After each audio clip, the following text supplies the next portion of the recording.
আজ আমার জন্মদিন। সকালে ঘুম থেকে উঠেই ছেলে আমার রুমে এসে বলল, হ্যাপি বার্থডে, হাতে একটা বক্স। খুলে দেখি সোনার চেইন। খুব সুন্দর। এত দামি উপহার কেন? আমি জিজ্ঞেস করলাম। সে আমার গলায় চেইনটা পরিয়ে দিল। আজ তোমার জন্মদিন। আর আজ থেকে আমি তোমাকে নতুন নামে ডাকব। কি নামে? আমি অবাক হয়ে জিজ্ঞেস করলাম। প্রিয়া। তোমার আসল নামে। আর মা ডাকব না গিয়ে আমার বুক ধক করে উঠল। কেন? সে আমার সামনে হাঁটু গেড়ে বসল।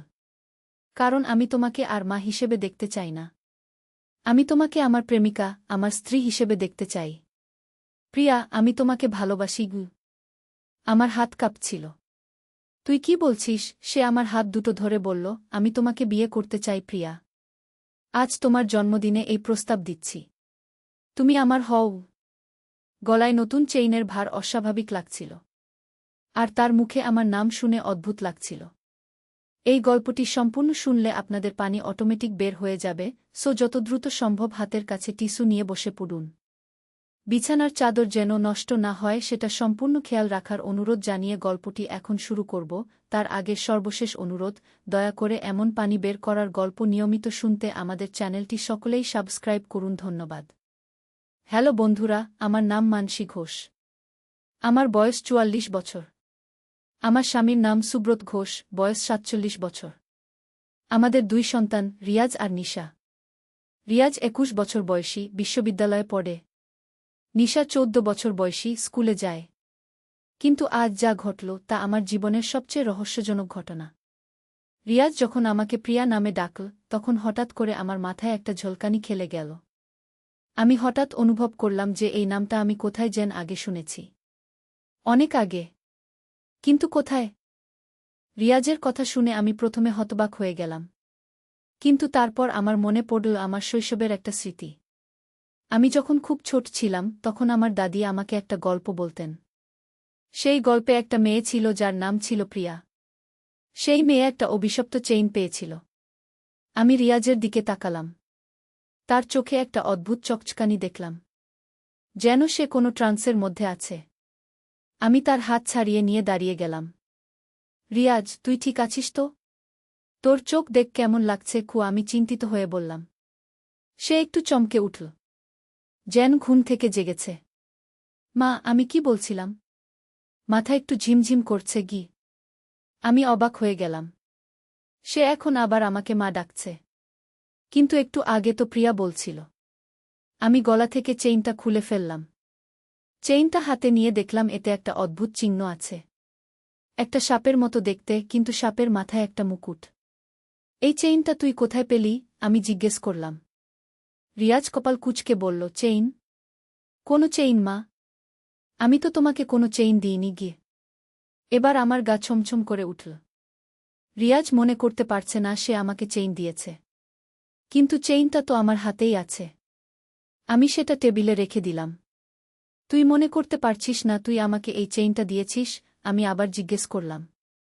রিয়াজ চেইনটার দিকে তাকিয়ে বলল, না মা, আমি এই চেইনটা আগে কখনো দেখিনি। এটা তুমি কোথায় পেলে? আমি ভাবলাম কি করব। রিয়াজ স্পষ্টভাবে মনে করতে পারছে না যে সে আমাকে এই চেইনটা দিয়েছে।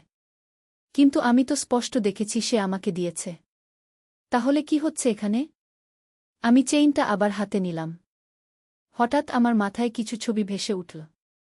একটা পুরানো বাড়ি, একটা বুড়ি মহিলা, আর একটা অন্ধকার ঘর। আমি চমকে উঠলাম।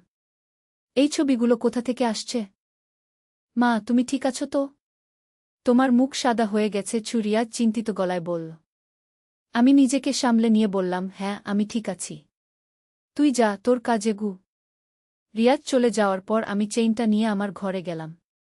আমি আলমারি থেকে আমার পুরানো একটা ডায়েরি বের করলাম। এই ডায়েরিতে আমি আমার শৈশবের স্মৃতিগুলো লিখে রেখেছিলাম। আমি পাতা উল্টাতে উল্টাতে একটা জায়গায় এসে থেমে গেলাম। সেখানে লেখা ছিল। দাদিমা বলতেন, আমাদের পরিবারে একটা অভিশপ্ত চেইন আছে। সেই চেইনে একটা সাপের চিহ্ন আছে, মাথায় মুকুট দিয়ে। যে মেয়ে সেই চেইন পরবে সে প্রিয়া নামে পরিচিত হবে। আর সেই মেয়ের সবচেয়ে কাছের পুরুষ তাকে অন্যভাবে ভালোবাসবে গি। আমার হাত কেঁপে উঠল। এ কি সম্ভব? আমার দাদিমার গল্প সত্যি হয়ে গেল। আমি তাড়াতাড়ি ডায়েরিটা বন্ধ করে দিলাম। কিন্তু আমার মন অস্থির হয়ে গেল। আমি চেইনটার দিকে তাকালাম। সত্যি এতে একটা সাপের মতো চিহ্ন আছে, মাথায় ছোট একটা মুকুট। হঠাৎ আমার মনে পড়ল, আজ সকালে রিয়াজ আমাকে প্রিয়া নামে ডেকেছিল। আর দাদিমার গল্পেও বলা ছিল যে অভিশপ্ত চেইন পরলে মেয়েটিকে প্রিয়া নামে ডাকা হবে। আমি ভয় পেয়ে গেলাম। কিন্তু একই সাথে কৌতূহল হল, এই চেইনের আসল রহস্য কি? আমি সিদ্ধান্ত নিলাম আমি আমার দাদিমার বাড়িতে গিয়ে এই বিষয়ে আরও জানার চেষ্টা করব। আমার দাদিমা এখন বয়সের কারণে আমার মামার বাড়িতে থাকেন। আমি ফোন করে জানলাম উনি বাড়িতে আছেন। আমি রিয়াজকে বললাম আমি দাদিমার সাথে দেখা করতে যাচ্ছি। দাদিমার বাড়িতে পৌঁছে আমি দেখলাম উনি বারান্দায় বসে রোদ পোহাচ্ছেন। আমাকে দেখে খুশি হয়ে গেলেন। আরে মানসী, তুই এলি কেন? কিছু হয়েছে নাকি? উনি জিজ্ঞেস করলেন। আমি চেইনটা বের করে তার হাতে দিলাম। দাদিমা, এই চেইনটা দেখুন তো। দাদিমা চেইনটা হাতে নিয়ে তার চশমা ঠিক করে দেখলেন। হঠাৎ তার মুখ ফ্যাকাশে হয়ে গেল। এটা কোথায় পেলি? উনি ভয় পাওয়া গলা জিজ্ঞেস করলেন। রিয়াজ আমাকে দিয়েছে। কিন্তু সে পরে মনে করতে পারছে না। দাদিমা, আপনি আমাকে যে গল্পটা বলতেন সেটা কি সত্যি? দাদিমা একটা দীর্ঘশ্বাস ফেললেন। হ্যাঁ মা, সেটা সত্যি। এই চেইনটা আমাদের পরিবারের একটা অভিশাপ। আমার দাদিমা আমাকে বলেছিলেন এই চেইনের কথা। কি অভিশাপ দাদিমা? আমি জানতে চাইলাম। অনেক বছর আগে আমাদের পরিবারের একটি মেয়ে ছিল। তার নাম প্রিয়া। সে একজন তান্ত্রিকের প্রেমে পড়েছিল। কিন্তু সেই তান্ত্রিক তার সাথে বিশ্বাসঘাতকতা করেছিল। প্রিয়ার আগে অভিমানে আত্মহত্যা করেছিল। মরার আগে সে অভিশাপ দিয়ে গিয়েছিল যে আমাদের বংশের প্রতিটি মেয়ে তার মতো একই পরিণতি ভোগ করবে। আমি ভয়ে কেঁপে উঠলাম। তার মানে? তার মানে হল যে মেয়ে এই চেইন পরবে, তার সবচেয়ে কাছের পুরুষ তাকে অন্যভাবে ভালোবাসবে। আর সেই মেয়েটি শেষ পর্যন্ত প্রিয়ার মতো একই পরিণতি ভোগ করবে। কিন্তু দাদিমা, এই চেইনটা কোথা থেকে এল? রিয়াজ কিভাবে এটা পেল? এই চেইনটা আমাদের পূর্বপুরুষদের থেকে এসেছে। এটা লুকিয়ে রাখা হয়েছিল। কিন্তু প্রতি প্রজন্মে একবার না একবার এটা বের হয়ে আসে। আমি চিন্তিত হয়ে গেলাম। তাহলে আমার কি করা উচিত? দাদিমা আমার হাত ধরলেন। তুই এই চেইনটা আর কখনো পরিস না। আর এটা এমন জায়গায় লুকিয়ে রাখ যেখানে কেউ খুঁজে পাবে না। আমি চেইনটা নিয়ে বাড়ি ফিরে এলাম। কিন্তু আমার মন খারাপ ছিল। আমি ভাবছিলাম রিয়াজ কিভাবে এই চেইনটা পেয়েছে। কে তাকে দিয়েছে? বাড়ি ফিরে আমি দেখলাম রিয়াজ তার রুমে নেই। আমি তার রুমে গিয়ে দেখলাম তার টেবিলের উপর একটা চিঠি রয়েছে। চিঠিটা খুলে দেখলাম সেটা একটা পুরানো হাতের লেখা। চিঠিতে লেখা, প্রিয় রিয়াজ, তোমার মা মানসীকে এই চেইনটা দিয়ে দাও। তোমার পূর্বপুরুষদের সম্পত্তি এটা। তোমার মা এটা পাওয়ার যোগ্য। একজন শুভাকাঙ্ক্ষী। আমার মাথা ঝিমঝিম করে উঠল। কে এই শুভাকাঙ্ক্ষী? কেন সে চায় আমি এই চেইনটা পাই? হঠাৎ আমার মনে পড়ল, আজ সকালে রিয়াজের চোখে যে অদ্ভুত চকচকানি দেখেছিলাম সেটা যেন কেউ তাকে হিপনোটাইজ করেছে এমন লাগছিল। আমি তাড়াতাড়ি রিয়াজকে ফোন করলাম। তুই কোথায়? মা, আমি কলেজে। কেন, কিছু হয়েছে? তুই বাড়ি এসে আমার সাথে কথা বল। ঠিক আছে মা, আমি আসছি। রিয়াজ বাড়ি এলে আমি তাকে চিঠিটা দেখালাম। এই চিঠিটা তোর রুমে কোথা থেকে এল? রিয়াজ চিঠিটা পড়ে অবাক হয়ে গেল। মা, আমি এই চিঠিটা আগে কখনো দেখিনি। এটা আমার রুমে কিভাবে এল আমি জানি না আগে। তুই নিশ্চিত? হ্যাঁ মা, আমি পুরোপুরি নিশ্চিত। আর একটা কথা, আজ সকালে আমি কি করেছিলাম সেটাও আমি ঠিকমতো মনে করতে পারছি না। আমি বুঝলাম রিয়াজ সত্যি বলছে। কিন্তু তাহলে কে তার রুমে এই চিঠি রেখেছে? আর কেউই তাকে দিয়ে আমাকে চেইনটা দিয়েছে। সেই রাতে আমি ঘুমাতে পারলাম না। আমি চেইনটা আমার আলমারির সবচেয়ে গোপন জায়গায় লুকিয়ে রেখেছিলাম। কিন্তু আমার মনে হচ্ছিল কেউ আমার উপর নজর রাখছে। মধ্যরাতের দিকে হঠাৎ আমি একটা আওয়াজ শুনলাম। মনে হলো কেউ আমার ঘরের দরজায় নক করছে। আমি উঠে দরজার কাছে গেলাম। কে? আমি জিজ্ঞেস করলাম। কোনো উত্তর এল না। আমি দরজা খুলে দেখলাম বাইরে কেউ নেই। কিন্তু মেঝেতে একটা কাগজ পড়ে আছে। আমি কাগজটা তুলে পড়লাম। প্রিয়া, তুমি চেইনটা লুকিয়ে রেখেছ, কিন্তু তুমি আমার কাছ থেকে লুকিয়ে থাকতে পারবে না। আমি তোমার জন্য অপেক্ষা করে আছি। খুব শীঘ্রই আমরা দেখা করব। তোমার প্রিয় উ। আমার গা ছমছম করে উঠল। এই প্রিয় কে? আমি তাড়াতাড়ি দরজা বন্ধ করে লক করে দিলাম। পরের দিন সকালে আমি রিয়াজকে সব কিছু বললাম। রিয়াজ প্রথমে বিশ্বাস করতে চাইল না, কিন্তু চিঠিটা দেখার পর সে চিন্তিত হয়ে গেল। মা, আমরা পুলিশে খবর দিই, সে বলল। না রিয়াজ, পুলিশ এসব বিশ্বাস করবে না। আমাদের অন্য উপায় খুঁজতে হবে গু। আমি ভাবলাম আমার দাদিমার সাথে আবার কথা বলি। হয়তো উনি কোনো সমাধান জানেন। দাদিমাকে ফোন করে সব বললাম। উনি শুনে খুব চিন্তিত হলেন। মানসী, তোর অবস্থা খুব খারাপ। মনে হচ্ছে প্রিয়ার আত্মা জেগে উঠেছে গু। প্রিয়ার আত্মা? মানে? হ্যাঁ মা, প্রিয়া যখন মরেছিল তখন তার আত্মা শান্তি পায়নি। সে এই চেইনের মধ্যে আটকা পড়ে গিয়েছিল। এখন তুই এই চেইন পেয়েছিস, তাই তার আত্মা জেগে উঠেছে গু। তাহলে আমি কি করব? তোকে একজন ভালো তান্ত্রিকের কাছে যেতে হবে। শুধু তিনি এই সমস্যার সমাধান করতে পারবেন গু। দাদিমা আমাকে একজন তান্ত্রিকের নাম আর ঠিকানা দিলেন। তার নাম বিজয়বাবু। উনি নাকি এই ধরনের সমস্যার সমাধান করতে পারেন। আমি রিয়াজকে নিয়ে বিজয়বাবুর কাছে গেলাম। উনি একটা পুরানো বাড়িতে থাকেন। বাড়িটা দেখেই বোঝা যায় অনেক পুরানো। বিজয়বাবু একজন বয়স্ক মানুষ, লম্বা সাদা দাড়ি। তার চোখে একটা রহস্যময় ভাব। আমি তাকে পুরো ঘটনা বললাম। উনি মন দিয়ে শুনলেন। চেইনটা আনতে পেরেছেন? উনি জিজ্ঞেস করলেন। আমি চেইনটা বের করে তার হাতে দিলাম। উনি চেইনটা হাতে নিয়ে চোখ বন্ধ করে কিছুক্ষণ ধ্যান করলেন। হ্যাঁ, এই চেইনে একটা অশুভ আত্মা আছে। প্রিয়া নামের একটি মেয়ে উনি বললেন। এর সমাধান কি? আমি জিজ্ঞেস করলাম। এর সমাধান আছে, কিন্তু সেটা সহজ নয়। আপনাকে প্রিয়ার আত্মার সাথে যোগাযোগ করতে হবে। তার কাছ থেকে জানতে হবে সে আসলে কি চায়। কিন্তু সেটা কিভাবে করব? আজ রাতে ঠিক 12টার সময় আপনি এই চেইনটা পরে একা বসবেন। প্রিয়ার সাথে কথা বলার চেষ্টা করবেন।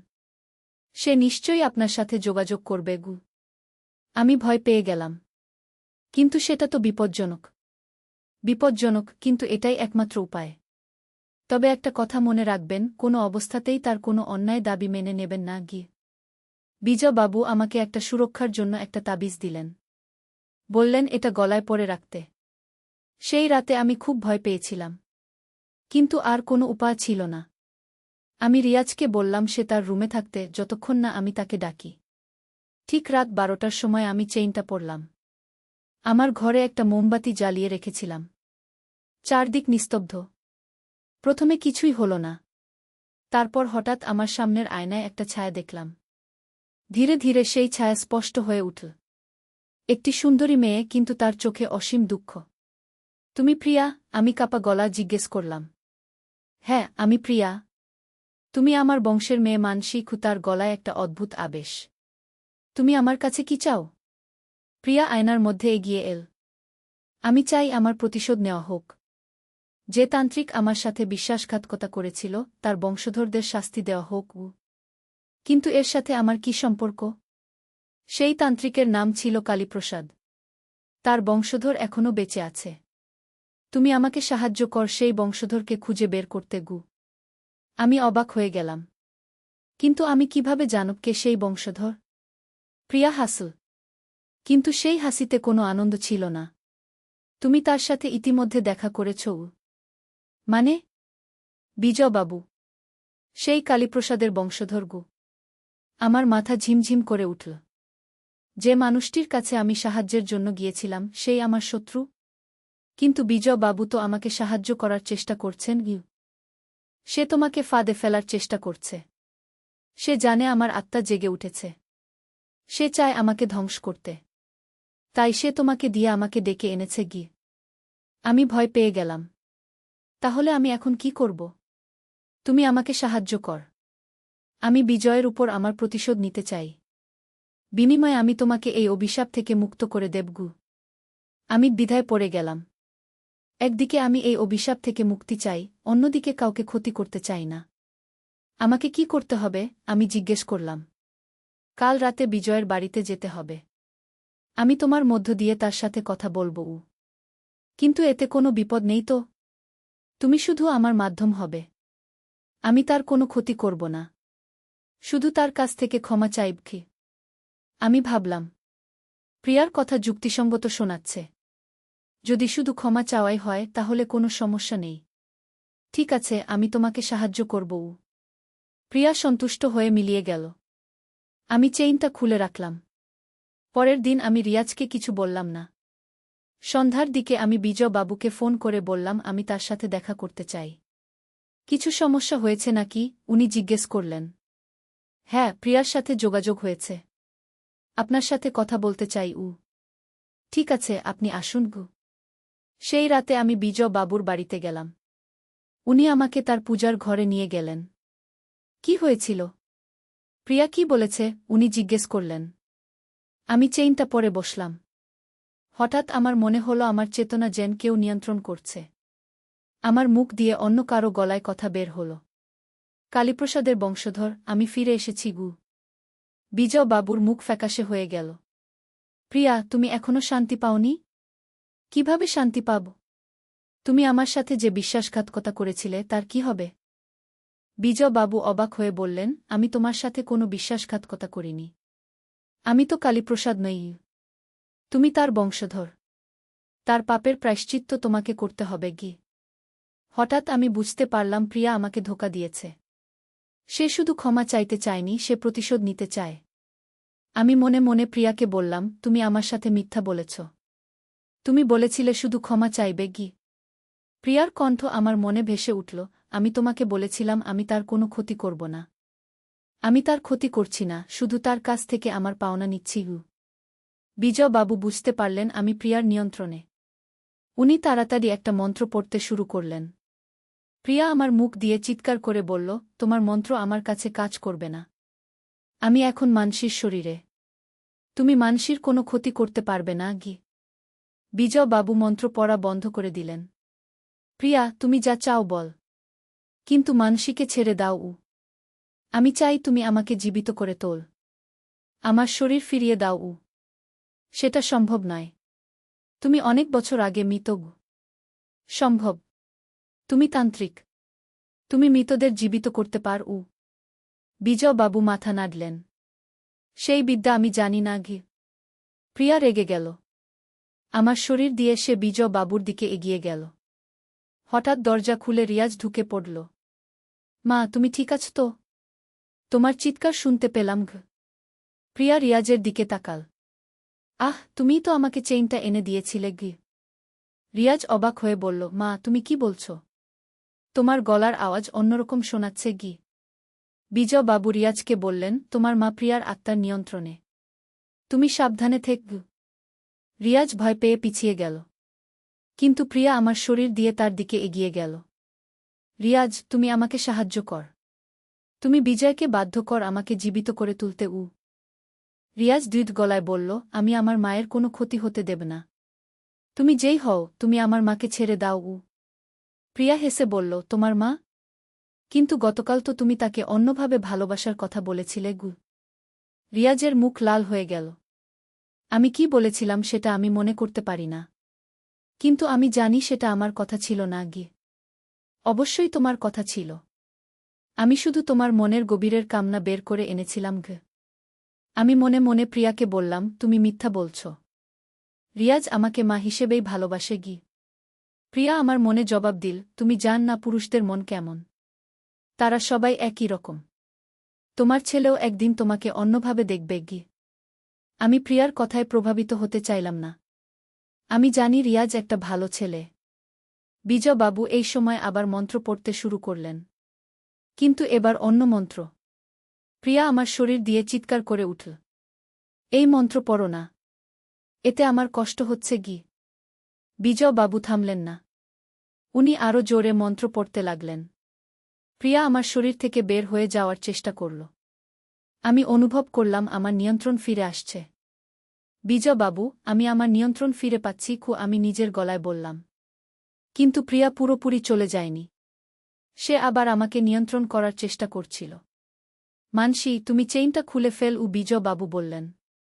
আমি চেইনটা খোলার চেষ্টা করলাম, কিন্তু আমার হাত নড়ছিল না। প্রিয়া আমার হাতের নিয়ন্ত্রণ নিয়ে নিয়েছে।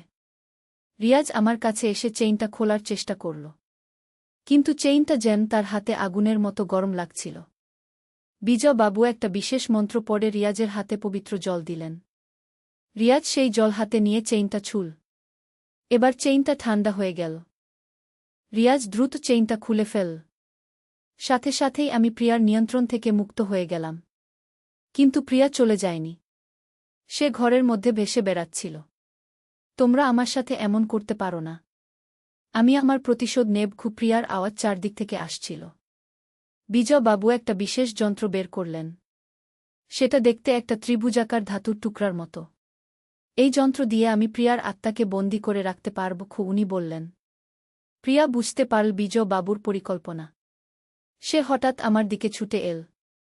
তুমি আমাকে বিশ্বাসঘাতকতা করেছ। আমি তোমাকে ছাড়ব না গি। কিন্তু বিজয় বাবু তার আগেই যন্ত্রটা চালু করে দিলেন। একটা উজ্জ্বল আলো বের হল। প্রিয়ার আত্মা সেই আলোর মধ্যে টেনে নেওয়া হল। না, আমি এভাবে হারতে পারি না গি। প্রিয়ার কণ্ঠ ধীরে ধীরে ক্ষীণ হয়ে গেল। আলো নিভে গেলে সব নিস্তব্ধ হয়ে গেল। প্রিয়া চলে গেছে। বিজয় বাবু যন্ত্রটা বন্ধ করে দিলেন। প্রিয়ার আত্মা এখন এই যন্ত্রের মধ্যে বন্দী। সে আর কখনো কারো ক্ষতি করতে পারবে না গি। আমি স্বস্তির নিঃশ্বাস ফেললাম। ধন্যবাদ বিজয় বাবু। আপনি আমার জীবন বাঁচিয়েছেন গু। কিন্তু একটা কথা, উনি বললেন এই চেইনটা এখনও বিপজ্জনক। এটা পুরোপুরি ধ্বংস করা দরকার গু। কিভাবে? এটাকে গঙ্গা নদীতে বিসর্জন দিতে হবে। পূর্ণিমার রাতে গু। আমি রিয়াজের দিকে তাকালাম। আগামীকাল তো পূর্ণিমা গু। হ্যাঁ মা। আমরা কাল গঙ্গায় গিয়ে চেইনটা বিসর্জন দেব গু। পরের দিন আমরা গঙ্গার ঘাটে গেলাম। পূর্ণিমার চাঁদের আলো নদী চকচক করছিল। বিজয় বাবুও আমাদের সাথে এলেন। উনি কিছু মন্ত্র পড়ে চেইনটা গঙ্গা ছুঁড়ে ফেললেন। চেইনটা জলে পড়ামাত্র একটা উজ্জ্বল আলো বের হল। তারপর সব শান্ত হয়ে গেল। এখন প্রিয়ার অভিশাপ থেকে তুমি সম্পূর্ণ মুক্ত। বিজয় বাবু বললেন। আমরা বাড়ি ফিরে এলাম। সেই রাত আমি অনেক দিন পর নিশ্চিন্তে ঘুমালাম। কিন্তু গল্প এখানেই শেষ নয়। পরের কয়েকদিন সব স্বাভাবিক ছিল। কিন্তু একদিন আমি দেখলাম রিয়াজ অন্যমনস্ক হয়ে আছে। কি ব্যাপার রিয়াজ? কোনো সমস্যা? আমি জিজ্ঞেস করলাম। মা, আমি একটা অদ্ভুত স্বপ্ন দেখছি প্রতিদিন। একটা মেয়ে আমার স্বপ্নে আসে। সে বলে তার নাম প্রিয়াগু। আমার গা ছমছম করে উঠল। কি বলে সে? সে বলে আমি যেন তার সাথে একটা গোপন জায়গায় দেখা করি। সে আমাকে অনেক সুন্দর উপহার দেবে গি। আমি বুঝতে পারলাম প্রিয়া পুরোপুরি চলে যায়নি। সে এখন রিয়াজকে টার্গেট করেছে। আমি তাড়াতাড়ি বিজয় বাবুকে ফোন করলাম। বিজয় বাবু, প্রিয়া ফিরে এসেছে। সে এখন রিয়াজের স্বপ্নে আসছে গু। এটা সম্ভব নয়। আমি তো তার আত্মাকে বন্দী করেছিলাম গি। তাহলে? হতে পারে সে তার আত্মার একটা অংশ লুকিয়ে রেখেছিল। এই ধরনের শক্তিশালী আত্মারা এটা করতে পারে গি। তাহলে এখন কি করব? আপনারা আমার কাছে আসুন। আমি আবার চেষ্টা করব। আমরা বিজয় বাবুর কাছে গেলাম। উনি রিয়াজকে দেখে বললেন, ছেলেটার মধ্যে প্রিয়ার প্রভাব দেখা যাচ্ছে। তার চোখে সেই অদ্ভুত চকচকানি গি। এর সমাধান কি? প্রিয়াকে পুরোপুরি ধ্বংস করার একটাই উপায় আছে। তার আসল কবর খুঁজে বের করে সেখানে একটা বিশেষ অনুষ্ঠান করতে হবে গি। তার কবর কোথায়? আমার দাদুর লেখা একটা পুরানো ডায়েরি আছে। সেখানে হয়তো কিছু তথ্য পাওয়া যাবে গু। বিজয় বাবু তার পুরানো ডায়েরিটা বের করলেন। আমরা সেটা পড়তে লাগলাম। ডায়েরিতে লেখা ছিল, প্রিয়া আত্মহত্যা করেছিল নদীর ধারে একটা পুরানো মন্দিরের কাছে। তার লাশ পাওয়া যায়নি। কিন্তু তার আত্মা সেই জায়গা আটকে গেছে। মন্দিরটা এখন জঙ্গলের মধ্যে লুকিয়ে আছে গু। এই মন্দির কোথায়? আমি জিজ্ঞেস করলাম। বিজয় বাবু ডায়েরি দেখে বললেন, শহর থেকে ৩৫ কিলোমিটার দূরে, গড়াই নদীর পাশে গু। আমরা সিদ্ধান্ত নিলাম পরের দিন সেখানে যাব। পরের দিন সকালে আমরা ৩ জন গড়াই নদীর দিকে রওনা হলাম। রাস্তা খুব খারাপ ছিল। অনেক কষ্ট করে আমরা সেই জায়গায় পৌঁছলাম। নদীর পাশে সত্যিই একটা পুরানো মন্দির ছিল। মন্দিরটা প্রায় ভেঙে পড়েছে। চারদিক জঙ্গল। বিজয় বাবু মন্দিরের চারদিক ঘুরে দেখলেন। এখানেই প্রিয়ার আত্মা আটকে আছে গিয়ে। হঠাৎ আমাদের চারদিকে ঠান্ডা বাতাস বইতে লাগল।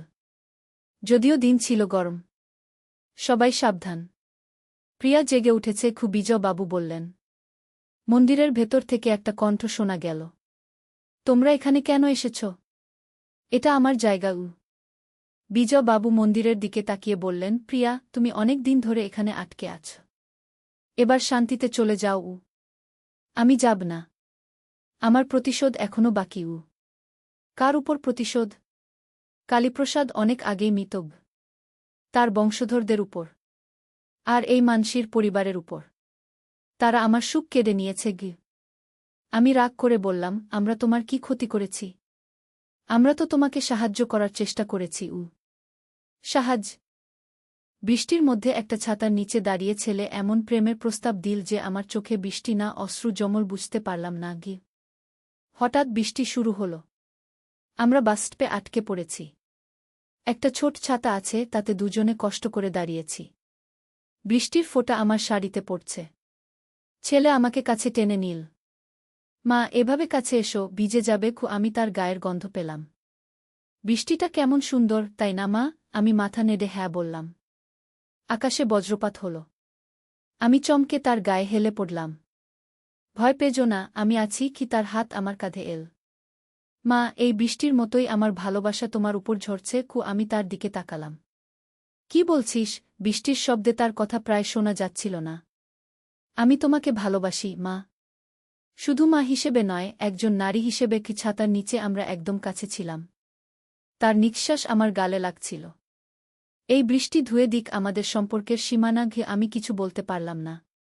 তুমি আমাকে বিয়ে করো মা। বৃষ্টি আরও জোরে হল। এই গল্পটি সম্পূর্ণ শুনলে আপনাদের পানি অটোমেটিক বের হয়ে যাবে, যত দ্রুত সম্ভব হাতের কাছে টিস্যু নিয়ে বসে পড়ো। বিছানার চাদর যেন নষ্ট না হয় সেটা সম্পূর্ণ খেয়াল রাখার অনুরোধ জানিয়ে গল্পটি এখন শুরু করব। তার আগে সর্বশেষ অনুরোধ, দয়া করে এমন পানি বের করার গল্প নিয়মিত শুনতে আমাদের চ্যানেলটি সকলেই সাবস্ক্রাইব করুন। ধন্যবাদ। হ্যালো বন্ধুরা, আমার নাম রীতা সেন। আমার বয়স 40 বছর।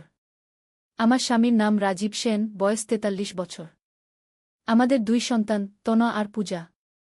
তনয় 20 বছর বয়সী, বিশ্ববিদ্যালয়ে পড়ে। পূজা 14 বছর বয়সী, স্কুলে যায়। আজকের এই গল্পটি আমার জীবনের সবচেয়ে রহস্যময় ঘটনা, যা আমার পুরো পরিবারের জীবনই বদলে দিয়েছে। এমন কিছু ঘটেছিল যা আমি কখনো ভাবতেও পারিনি। সেদিন ছিল শুক্রবার। সকালে উঠে দেখি আকাশ মেঘলা। বৃষ্টি হতে পারে মনে হচ্ছিল। তনয় কলেজে যাওয়ার জন্য তৈরি হচ্ছিল। মা, আজকে একটু তাড়াতাড়ি বেরোতে হবে। প্রজেক্টের কাজ আছে। আমি তার জন্য টিফিন প্যাক করে দিলাম। ছাতা নিয়ে যা, বৃষ্টি হতে পারে। তনয় বেরিয়ে গেল। রাজীব অফিসে গেছে। পূজা স্কুলে। আমি একা বাসায়। হঠাৎ করে প্রচণ্ড বৃষ্টি শুরু হল। এমন জোরে বৃষ্টি হচ্ছে যে কিছুই দেখা যাচ্ছে না। বাইরে বজ্রপাতের শব্দ। আমি জানালা বন্ধ করে দিলাম। ঠিক এই সময় তনয় ফোন করল। মা, আমি বাসস্টপে আটকে গেছি। এত জোরে বৃষ্টি হচ্ছে যে কিছুই দেখা যাচ্ছে না। তুমি কি আসতে পারবে? আমি চিন্তিত হয়ে গেলাম। ঠিক আছে, আমি আসছি। ছাতা নিয়ে বেরোলাম। রাস্তায় পানি জমে গেছে। কোনো রিকশাও পাওয়া যাচ্ছে না। হাঁটতে হাঁটতে বাসস্টপের কাছে পৌঁছালাম। দেখি তনয় একা দাঁড়িয়ে আছে। তার কাছে একটা ছোট ছাতা। মা, এসো। আমার ছাতাটা ছোট, দুজনে কষ্ট করে দাঁড়াতে হবে। আমি তার কাছে গিয়ে দাঁড়ালাম। সত্যিই ছাতাটা অনেক ছোট। আমাদের একদম কাছাকাছি দাঁড়াতে হল। বৃষ্টির ফোঁটা আমার শাড়িতে পড়ছিল। তনয় আমাকে আরও কাছে টানল। মা, এভাবে কাছে এসো, ভিজে যাবে। তার গায়ের কোলনের গন্ধ পেলাম। বৃষ্টিটা কেমন সুন্দর, তাই না মা? আমি মাথা নেড়ে হ্যাঁ বললাম। হঠাৎ আকাশে প্রচণ্ড বজ্রপাত হল। আমি ভয়ে চমকে তার গায়ে হেলে পড়লাম। ভয় পেজো না, আমি আছি। তার হাত আমার কাঁধে এল। মা, এই বৃষ্টির মতোই আমার ভালোবাসা তোমার উপর ঝরছে। আমি অবাক হয়ে তার দিকে তাকালাম। কি বলছিস? বৃষ্টির শব্দে তার কথা ঠিকমত শোনা যাচ্ছিল না। আমি তোমাকে ভালোবাসি মা। শুধু মা হিসেবে নয়, একজন নারী হিসেবে। ছাতার নিচে আমরা একদম কাছে ছিলাম। তার নিঃশ্বাস আমার গালে লাগছিল। এই বৃষ্টি ধুয়ে দিক আমাদের সম্পর্কের সীমানা। আমি কিছু বলতে পারছিলাম না। তুমি আমাকে বিয়ে করো মা। ঠিক এই মুহূর্তে বৃষ্টি আরও জোরে হল। কিন্তু হঠাৎ করে একটা অদ্ভুত ব্যাপার ঘটল। আমার মনে হল যেন তনয়ের মুখটা বদলে যাচ্ছে। তার চোখের রং পরিবর্তন হচ্ছে, নীল থেকে সবুজ হয়ে যাচ্ছে। তনয়, তোর চোখ। আমি বলতে গিয়ে থেমে গেলাম। কারণ যে ছেলেটা আমার সামনে দাঁড়িয়ে আছে সে তনয় নয়। একেবারেই আলাদা একজন। তার মুখ, তার গড়ন, সবকিছুই আলাদা। তুমি কে? আমি ভয়ে জিজ্ঞেস করলাম। ছেলেটি হাসল। আমি অর্ক। তোমার আসল ছেলে কি? আমার মাথা ঘুরতে লাগল। কি মানে? তনয় কোথায়? তনয় বলে কেউ নেই। আমিই তোমার একমাত্র ছেলে। কিন্তু একটা অভিশাপের কারণে আমি ২০ বছর ধরে অন্য রূপে ছিলাম। আজকের এই বৃষ্টি আমার অভিশাপ ভেঙে দিয়েছে গি। আমি কিছুই বুঝতে পারছিলাম না। এটা কিভাবে সম্ভব? অর্ক আমার দিকে তাকাল। মা, তুমি কি মনে করতে পারো আমার জন্মের দিনের কথা?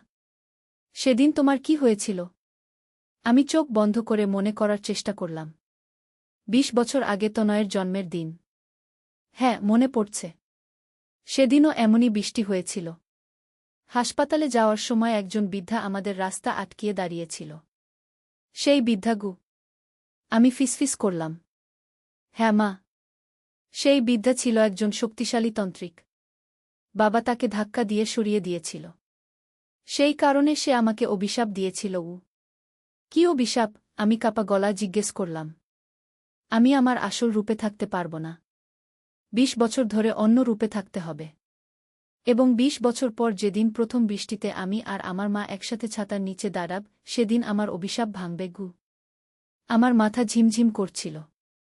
তাহলে তনয় তনয় ছিল আমার ছদ্মরূপ। এখন আমি আমার আসল রূপে ফিরে এসেছি গু। অর্ক আমার হাত ধরল। কিন্তু মা, এই অভিশাপের আরেকটা অংশ ছিল। কি? আমি ভয়ে জিজ্ঞেস করলাম। অভিশাপ ভাঙার পর আমি আমার আসল মাকে চিনতে পারব না। তার কাছে আমি হয়ে যাব একজন অপরিচিত। আমার বুক ধড়ফড় করতে লাগল। মানে? মানে তুমি আমাকে আর নিজের ছেলে বলে মনে করবে না? আমি তোমার কাছে হয়ে যাব একজন অন্য পুরুষ। এবং সেই কারণেই আমি তোমাকে বিয়ের প্রস্তাব দিয়েছি গু। আমি হতবাক হয়ে গেলাম। এটা কি বলছিস তুমি?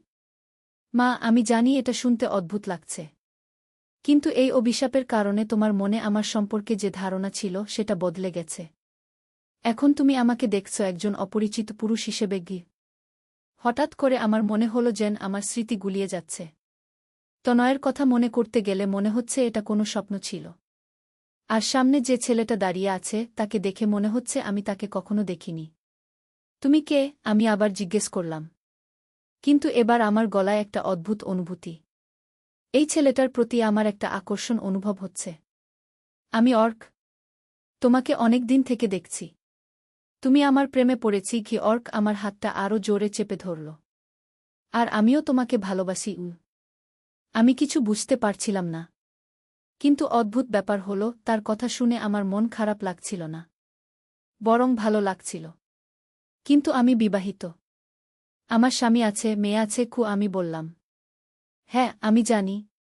কিন্তু আমি তোমাকে এত ভালোবাসি যে তুমি যদি আমাকে একটা সুযোগ দাও। অর্ক আমার চোখের দিকে তাকাল। তার চোখে এত ভালোবাসা যে আমার মন গলে যাচ্ছিল।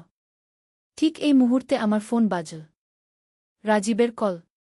হ্যালো। আমি কল রিসিভ করলাম। রিতা, তুমি কোথায়? তনয়কে খুঁজে পাচ্ছি না। সে কলেজ থেকেও ফিরে আসেনি। রাজীবের গলায় চিন্তার সুর। তনয়কে? আমি অবাক হয়ে জিজ্ঞেস করলাম। কি যেন একটা নাম যা আমার মনে অস্পষ্টভাবে ভেসে আসছে, কিন্তু পরিষ্কার করে মনে করতে পারছি না। কি বলছিস তুমি? তনয় মানে আমাদের ছেলে? রাজীব চিৎকার করল। আমার মাথা ঘুরতে লাগল। কোনো ছেলে? আমাদের তো শুধু মেয়ে আছে, পূজা। তাহলে এই তনয়কে? রাজীব, আমাদের কোনো ছেলে নেই, শুধু পূজা আছে। আমি বললাম। ফোনের ওপাশে রাজীব নিশ্চুপ হয়ে গেল। তারপর বলল, রিতা, তুমি কি বলছ? আমাদের বড় ছেলে। তোমার মাথা ঠিক আছে তো? আমি ফোন কেটে দিলাম। কি হচ্ছে আমার? কেন আমার মনে হচ্ছে যেন কোনো ছেলের কথা ভুলে যাচ্ছি? অর্ক আমার কাঁধে হাত রাখল। চিন্তা করো না। এটা অভিশাপের প্রভাব। তোমার স্মৃতি থেকে তনয়ের অস্তিত্ব মুছে যাচ্ছে।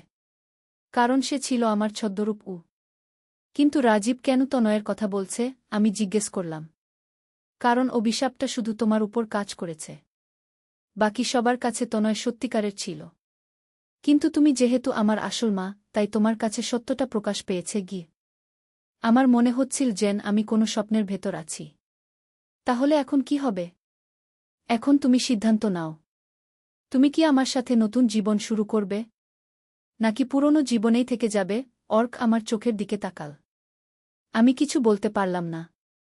এত বড় একটা সিদ্ধান্ত হঠাৎ করে নেওয়া সম্ভব নয়।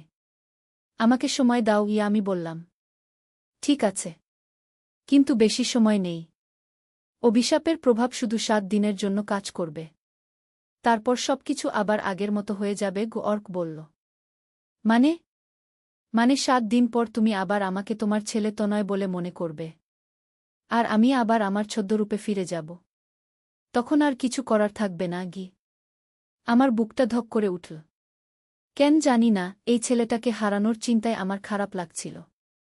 ততক্ষণে বৃষ্টি কমে এসেছে। চল, আমি তোমাকে বাসায় পৌঁছে দিই অর্ক বলল। রাস্তায় হাঁটতে হাঁটতে আমি তার দিকে তাকাচ্ছিলাম। সত্যিই সে অনেক সুন্দর। তার মুখে একটা অদ্ভুত আকর্ষণ আছে। কিন্তু সে যা বলছে সেটা কি সত্যি হতে পারে? বাসার সামনে পৌঁছে অর্ক বলল, আমি কাল সকালে তোমার জন্য অপেক্ষা করব পার্কে। যদি আসো তুমি আমাকে বেছে নিয়েছ।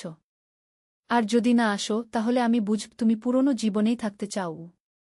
আমি বাসায় ঢুকলাম। রাজীব আর পূজা দুজনেই বসে আছে। আমাকে দেখে রাজীব উঠে এল। রিতা, তনয় কোথায়? সে তো ফিরে আসেনি তনয়কে আমি আবার জিজ্ঞেস করলাম। রাজীব আমার কপালে হাত দিল। জ্বর নেই। তাহলে তুমি তনয়ের কথা ভুলে যাচ্ছ কেন? পূজা আমার কাছে এল। মা, ভাইরা কোথায়? সে তো বলেছিল আজকে আমার সাথে পড়বে কোনো ভাইজা? আমি অবাক হয়ে জিজ্ঞেস করলাম। পূজা কান্না শুরু করল। মা, তোমার কি হয়েছে? তনয় ভাইয়া আমার বড় ভাই আমি বিছানায় বসে পড়লাম। আমার মাথা ভার লাগছিল। সবাই তনয়ের কথা বলছে, কিন্তু আমার কিছুই মনে পড়ছে না। রাতে শুয়ে শুয়ে অর্কের কথা ভাবছিলাম। তার কথা কি সত্যি? সত্যি কি আমার কোনো ছেলে ছিল যার নাম তনয়? আর এখন সে অর্ক নামের অন্য কেউ হয়ে গেছে? পরের দিন সকালে উঠে দেখি রাজীব অফিসে চলে গেছে। পূজাও স্কুলে গেছে। আমি একা। মনে মনে ভাবলাম পার্কে গিয়ে অর্কের সাথে দেখা করি। অন্তত তার কাছে থেকে পুরো বিশ্বাসটা বুঝি। পার্কে গিয়ে দেখি অর্ক একটা বেঞ্চে বসে আছে। আমাকে দেখে সে উঠে দাঁড়াল। তুমি এসেছ? তুমি আমাকে বেছে নিয়েছ? আমি এখনো কিছু ঠিক করিনি। শুধু তোমার সাথে কথা বলতে এসেছি আমি বললাম। আমরা বেঞ্চে বসলাম। অর্ক, তুমি যা বলছো সেটা যদি সত্যি হয় তাহলে প্রমাণ করো। কি প্রমাণ চাও? সে জিজ্ঞেস করল। তনয়ের ছোটবেলার কিছু ঘটনার কথা বলো যা শুধু আমিই জানি অর্ক একটু ভাবল। তারপর বলল, তুমি মনে করতে পারো তনয়ের 5 বছর বয়সে কি হয়েছিল? আমি চোখ বন্ধ করে ভাবার চেষ্টা করলাম। কিন্তু কিছুই মনে আসছে না। মনে পড়ছে না সেই সময় অর্থাৎ আমি খুব অসুস্থ হয়ে পড়েছিলাম। ডাক্তাররা বলেছিল বাঁচার সম্ভাবনা কম। তুমি রাতদিন আমার সেবা করেছিলে। এমনকি একদিন তুমি আমার জন্য মানত করেছিলে যে আমি সুস্থ হলে তুমি কালী মন্দিরে 108টা প্রদীপ জ্বালাবে। আর সেটাই করেছিলে আমার মনে একটা অস্পষ্ট স্মৃতি ভেসে উঠল। হ্যাঁ, এরকম কিছু একটা হয়েছিল। কিন্তু কার জন্য? কোনো সন্তানের জন্য? আরও একটা কথা বলি। তুমি আমার বাম কানের পেছনে একটা ছোট তিল আছে। সেটা তুমি প্রায় চুমু খেতে অর্ক তার কান দেখাল। সত্যিই তার কানের পেছনে একটা তিল। আর অদ্ভুত ব্যাপার হলো, ওই তিলটা দেখে আমার মনে হলো যেন আমি এটা আগে দেখেছি। তুমি কিভাবে জানো এসব? আমি অবাক হয়ে জিজ্ঞেস করলাম। কারণ আমি তোমার ছেলে। হ্যাঁ, তনয় রূপে থাকার সময় এসব ঘটেছিল অর্ক আমার হাত ধরল। কিন্তু এখন আমি আমার আসল রূপে ফিরে এসেছি আমার মাথা ঘুরছিল। এটা কিভাবে সম্ভব? তুমি যদি সত্যিই আমার ছেলে হও, তাহলে আমি কেন তোমাকে অন্য চোখে দেখছি? কারণ অভিশাপের প্রভাব। অভিশাপ অনুযায়ী যখন আমি আসল রূপে ফিরব, তখন আমার মা আমাকে চিনতে পারবে না। বরং তার কাছে আমি হব একজন অপরিচিত আকর্ষণীয় পুরুষ। তাহলে আমার এই অনুভূতি গু। আমি লজ্জিত হলাম। হ্যাঁ, এটা অভিশাপেরই অংশ। তুমি আমার প্রতি আকৃষ্ট হবে। আর আমিও তোমাকে ভালোবাসব, কিন্তু সেটা মা হিসেবে নয়, একজন নারী হিসেবে। গু অর্ক আমার চোখের দিকে তাকাল। আমি বুঝতে পারছিলাম না কি করব। কিন্তু এটা তো ভুল। তুমি আমার ছেলে গু। না, এখন আমি তোমার ছেলে নই। এখন আমি অর্ক। একজন স্বতন্ত্র পুরুষ যে তোমাকে ভালোবাসে। কি সে আমার মুখের দিকে ঝুঁকে এল। আমি পিছিয়ে গেলাম। না, এটা ঠিক না গি। কেন ঠিক না? তুমি কি আমাকে ভালো লাগো না? অর্ক জিজ্ঞেস করল। সত্যি বলতে ভালো লাগছিল। খুবই ভালো লাগছিল। কিন্তু আমার বিবেক বলছিল এটা ভুল। আমি বিবাহিত।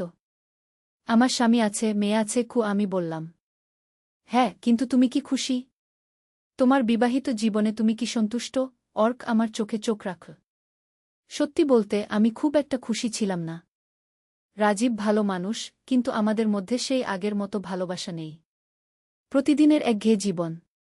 তুমি আমার সাথে নতুন জীবন শুরু করো। আমি তোমাকে খুব ভালোবাসি। অর্ক আমার হাত চেপে ধরল। কিন্তু 7 দিন পর তো সবকিছু আবার আগের মতো হয়ে যাবে। আমি বললাম। না, যদি তুমি আমাকে বেছে নাও, তাহলে অভিশাপ স্থায়ীভাবে ভেঙে যাবে। আমি সবসময় এই রূপেই থাকব। অর্ক বলল। আমি দ্বিধায় ছিলাম। একদিকে আমার পরিবার, অন্যদিকে এই নতুন প্রেম। আমাকে আরও কিছুদিন সময় দাও। আমি বললাম। ঠিক আছে।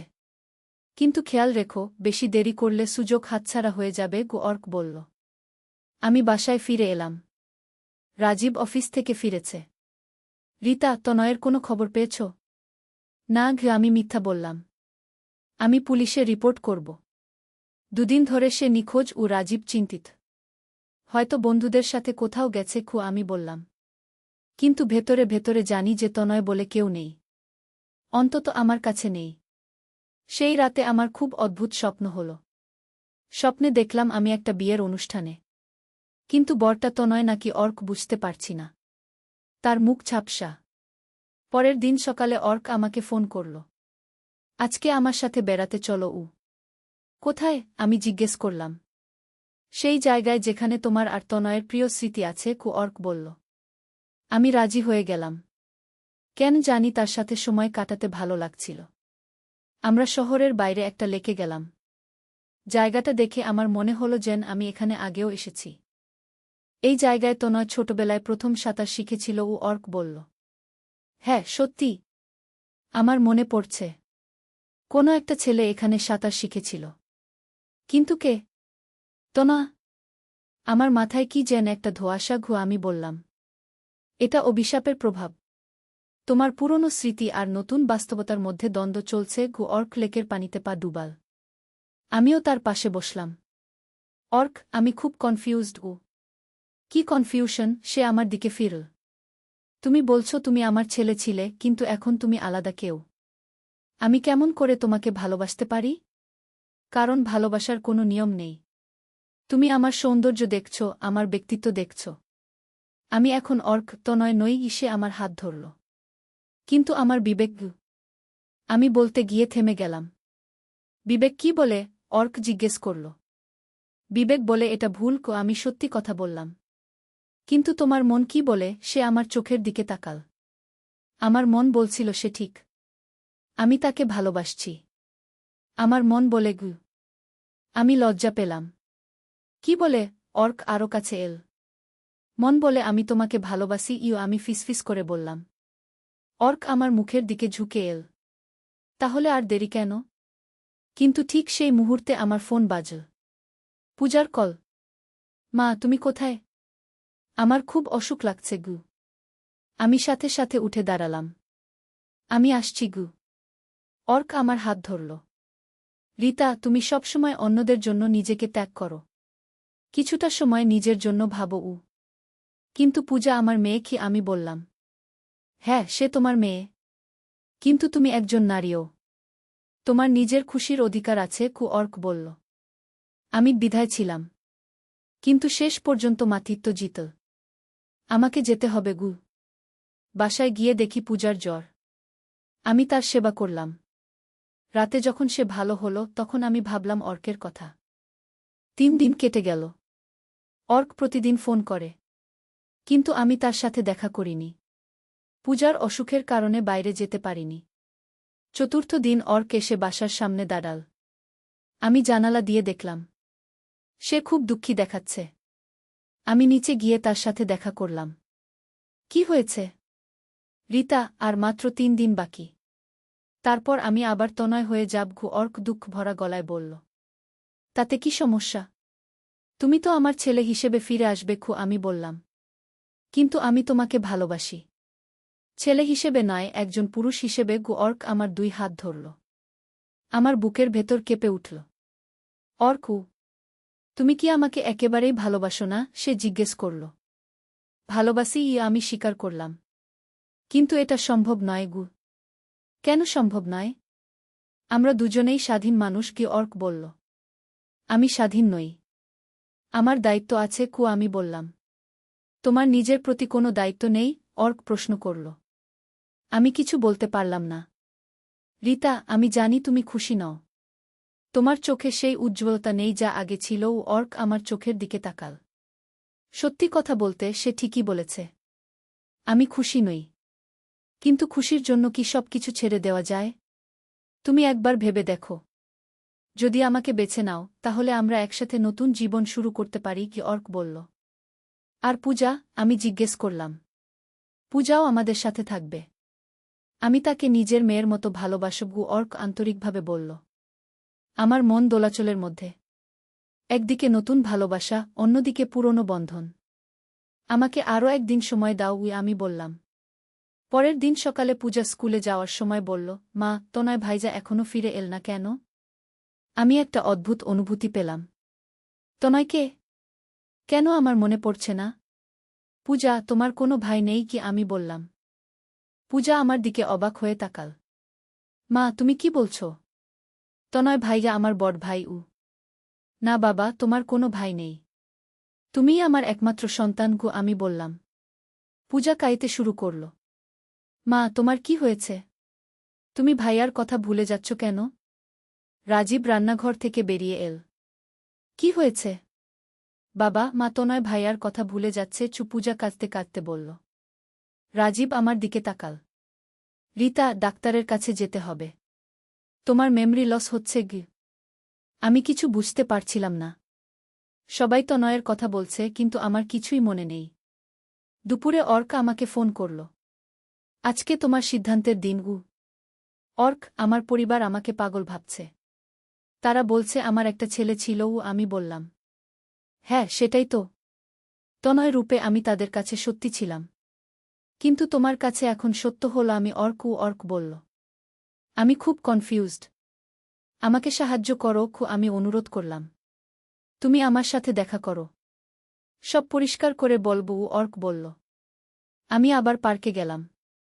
অর্ক সেখানে অপেক্ষা করছিল। অর্ক, আমি আর পারছি না। এই দ্বন্দ্ব আমাকে মেরে ফেলছে। আমি বললাম। রিতা, তুমি সিদ্ধান্ত নাও। আমাকে বেছে নাও। অর্ক আমার কাছে এল। কিন্তু আমার পরিবার। আমি বলতে গিয়ে থেমে গেলাম। তোমার পরিবার তোমাকে খুশি রাখতে পারছে? তুমি কি সন্তুষ্ট? অর্ক প্রশ্ন করল। না, আমি সন্তুষ্ট নই। অর্কের সাথে এই কয়েকদিনে আমি যে খুশি পেয়েছি, সেটা বছরের পর বছর পাইনি। আমি তোমাকে ভালোবাসি অর্ক। আমি স্বীকার করলাম। তাহলে আমার সাথে চলো। আমরা নতুন জীবন শুরু করি। অর্ক আমার হাত ধরল। আমি দ্বিধায় ছিলাম। কিন্তু হঠাৎ করে আমার মনে হল, জীবনে একবার নিজের জন্য কিছু করি। ঠিক আছে, আমি তোমার সাথে যাব। আমি বললাম। অর্কের মুখে আনন্দের হাসি ফুটে উঠল। সত্যি? হ্যাঁ আমি বললাম। অর্ক আমাকে জড়িয়ে ধরল। ধন্যবাদ রিতা, তুমি আমাকে খুশি করেছ। কিন্তু ঠিক সেই মুহূর্তে একটা অদ্ভুত ব্যাপার ঘটল। অর্কের শরীর কাঁপতে শুরু করল। তার চেহারা বিকৃত হয়ে যেতে লাগল। কি হচ্ছে? আমি ভয়ে জিজ্ঞেস করলাম। আমি জানি না। অর্ক কষ্টে বলল। হঠাৎ করে একটা উজ্জ্বল আলো ফুটে উঠল। আর সেই আলোর মধ্য থেকে একজন বৃদ্ধা বেরিয়ে এল। কে তুমি? আমি অবাক হয়ে জিজ্ঞেস করলাম। আমি সেই তন্ত্রিক যে 20 বছর আগে অভিশাপ দিয়েছিলাম। বৃদ্ধা বলল। আমার বুক ধড়ফড় করতে লাগল। কেন এসেছ? এসেছি তোমাকে সত্য জানাতে। বৃদ্ধা অর্কের দিকে তাকাল। এ আসলে তোমার ছেলে নয় গে? কি মানে? আমি হতভম্ব হয়ে জিজ্ঞেস করলাম। এ একটা ভূত। আমার অভিশাপের ফলে সৃষ্ট একটা মায়া, কি বৃদ্ধা বলল। আমার মাথায় যেন বজ্রপাত হল। তাহলে তনয়? তনয় তোমার আসল ছেলে। সে এখনও তোমার ছেলেই আছে। কিন্তু এই ভূত তার রূপ ধরে তোমাকে বিভ্রান্ত করেছে, বৃদ্ধা ব্যাখ্যা করল। আমি অর্কের দিকে তাকালাম। তুমি ভূত? অর্কের চেহারা এখন ভয়ঙ্কর হয়ে উঠেছে। হ্যাঁ, আমি ভূত। কিন্তু আমি তোমাকে সত্যিই ভালোবাসি। তুমি আমাকে ধোঁকা দিয়েছ। আমি রাগে চিৎকার করলাম। আমি ধোঁকা দিইনি। আমার ভালোবাসা সত্যি, কি অর্ক বলল। বৃদ্ধা আমার দিকে তাকাল। মেয়ে, এই ভূত তোমাকে তোমার পরিবার থেকে দূরে নিয়ে যেতে চেয়েছে। ভাগ্য ভালো যে তুমি এখনও সিদ্ধান্ত পাল্টাতে পারো। আমি কি করব? আমি কাঁদতে কাঁদতে জিজ্ঞেস করলাম। তোমাকে বেছে নিতে হবে। এই ভূতের সাথে যাবে নাকি তোমার আসল পরিবারের কাছে ফিরে যাবে, বৃদ্ধা বলল। আমি অর্কের দিকে তাকালাম। এত সুন্দর, এত ভালোবাসার মানুষ। কিন্তু সে ভূত। রিতা, আমি ভূত হলেও আমার ভালোবাসা মিথ্যা নয়। অর্ক আমার হাত ধরতে চাইল। আমি হাত সরিয়ে নিলাম। না, আমি আমার পরিবারের কাছে ফিরে যেতে চাই। অর্কের মুখে হতাশার ছাপ। তুমি কি আমাকে একটুও ভালোবাসো না? ভালোবাসি, কি আমি সত্যি কথা বললাম। কিন্তু তুমি আসল নও। বৃদ্ধা তার হাত তুল। আর সাথে সাথে অর্ক বাতাসে মিশে যেতে লাগল। রিতা, আমি তোমাকে ভুলতে পারব না। অর্কের শেষ কথা বাতাসে ভেসে এল। আমি কাঁদতে লাগলাম। যদিও জানি সে ভূত ছিল, তবুও তার জন্য কষ্ট হচ্ছিল। বৃদ্ধা আমার কাঁধে হাত রাখল। মেয়ে, তুমি ঠিক সিদ্ধান্ত নিয়েছ। কিন্তু আমার এত কষ্ট হচ্ছে কেন? আমি জিজ্ঞেস করলাম। কারণ ভালোবাসা সত্যি ছিল। যদিও সে ভূত ছিল, কিন্তু তার ভালোবাসা নকল ছিল না। বৃদ্ধা বলল। এখন কি হবে? আমি জিজ্ঞেস করলাম। এখন সবকিছু স্বাভাবিক হয়ে যাবে। তোমার স্মৃতি ফিরে আসবে। তনয়কে আবার তোমার ছেলে বলে মনে হবে। বৃদ্ধা বলল। কিন্তু এই কয়েকদিনের স্মৃতি? আমি জিজ্ঞেস করলাম। সেগুলো থেকে যাবে। তুমি মনে রাখবে কি ঘটেছিল। এটা তোমার জন্য একটা শিক্ষা। বৃদ্ধা বলল। কি শিক্ষা? আমি অবাক হলাম। শিক্ষা এই যে জীবনে অনেক প্রলোভন আসবে, কিন্তু আসল সুখ পাওয়া যায় নিজের পরিবারে। বৃদ্ধা হাসল। তুমি কেন এই অভিশাপ দিয়েছিলে? আমি জিজ্ঞেস করলাম। তোমার স্বামী আমাকে অপমান করেছিল। কিন্তু এখন আমি বুঝেছি প্রতিশোধ ভালো কিছু নয়। তাই আমি এই মায়াজাল ভেঙে দিলাম। বৃদ্ধা বলল। হঠাৎ করে আরেকটা উজ্জ্বল আলো ফুটল। আর আমার মনে তনয়ের সব স্মৃতি ফিরে এল।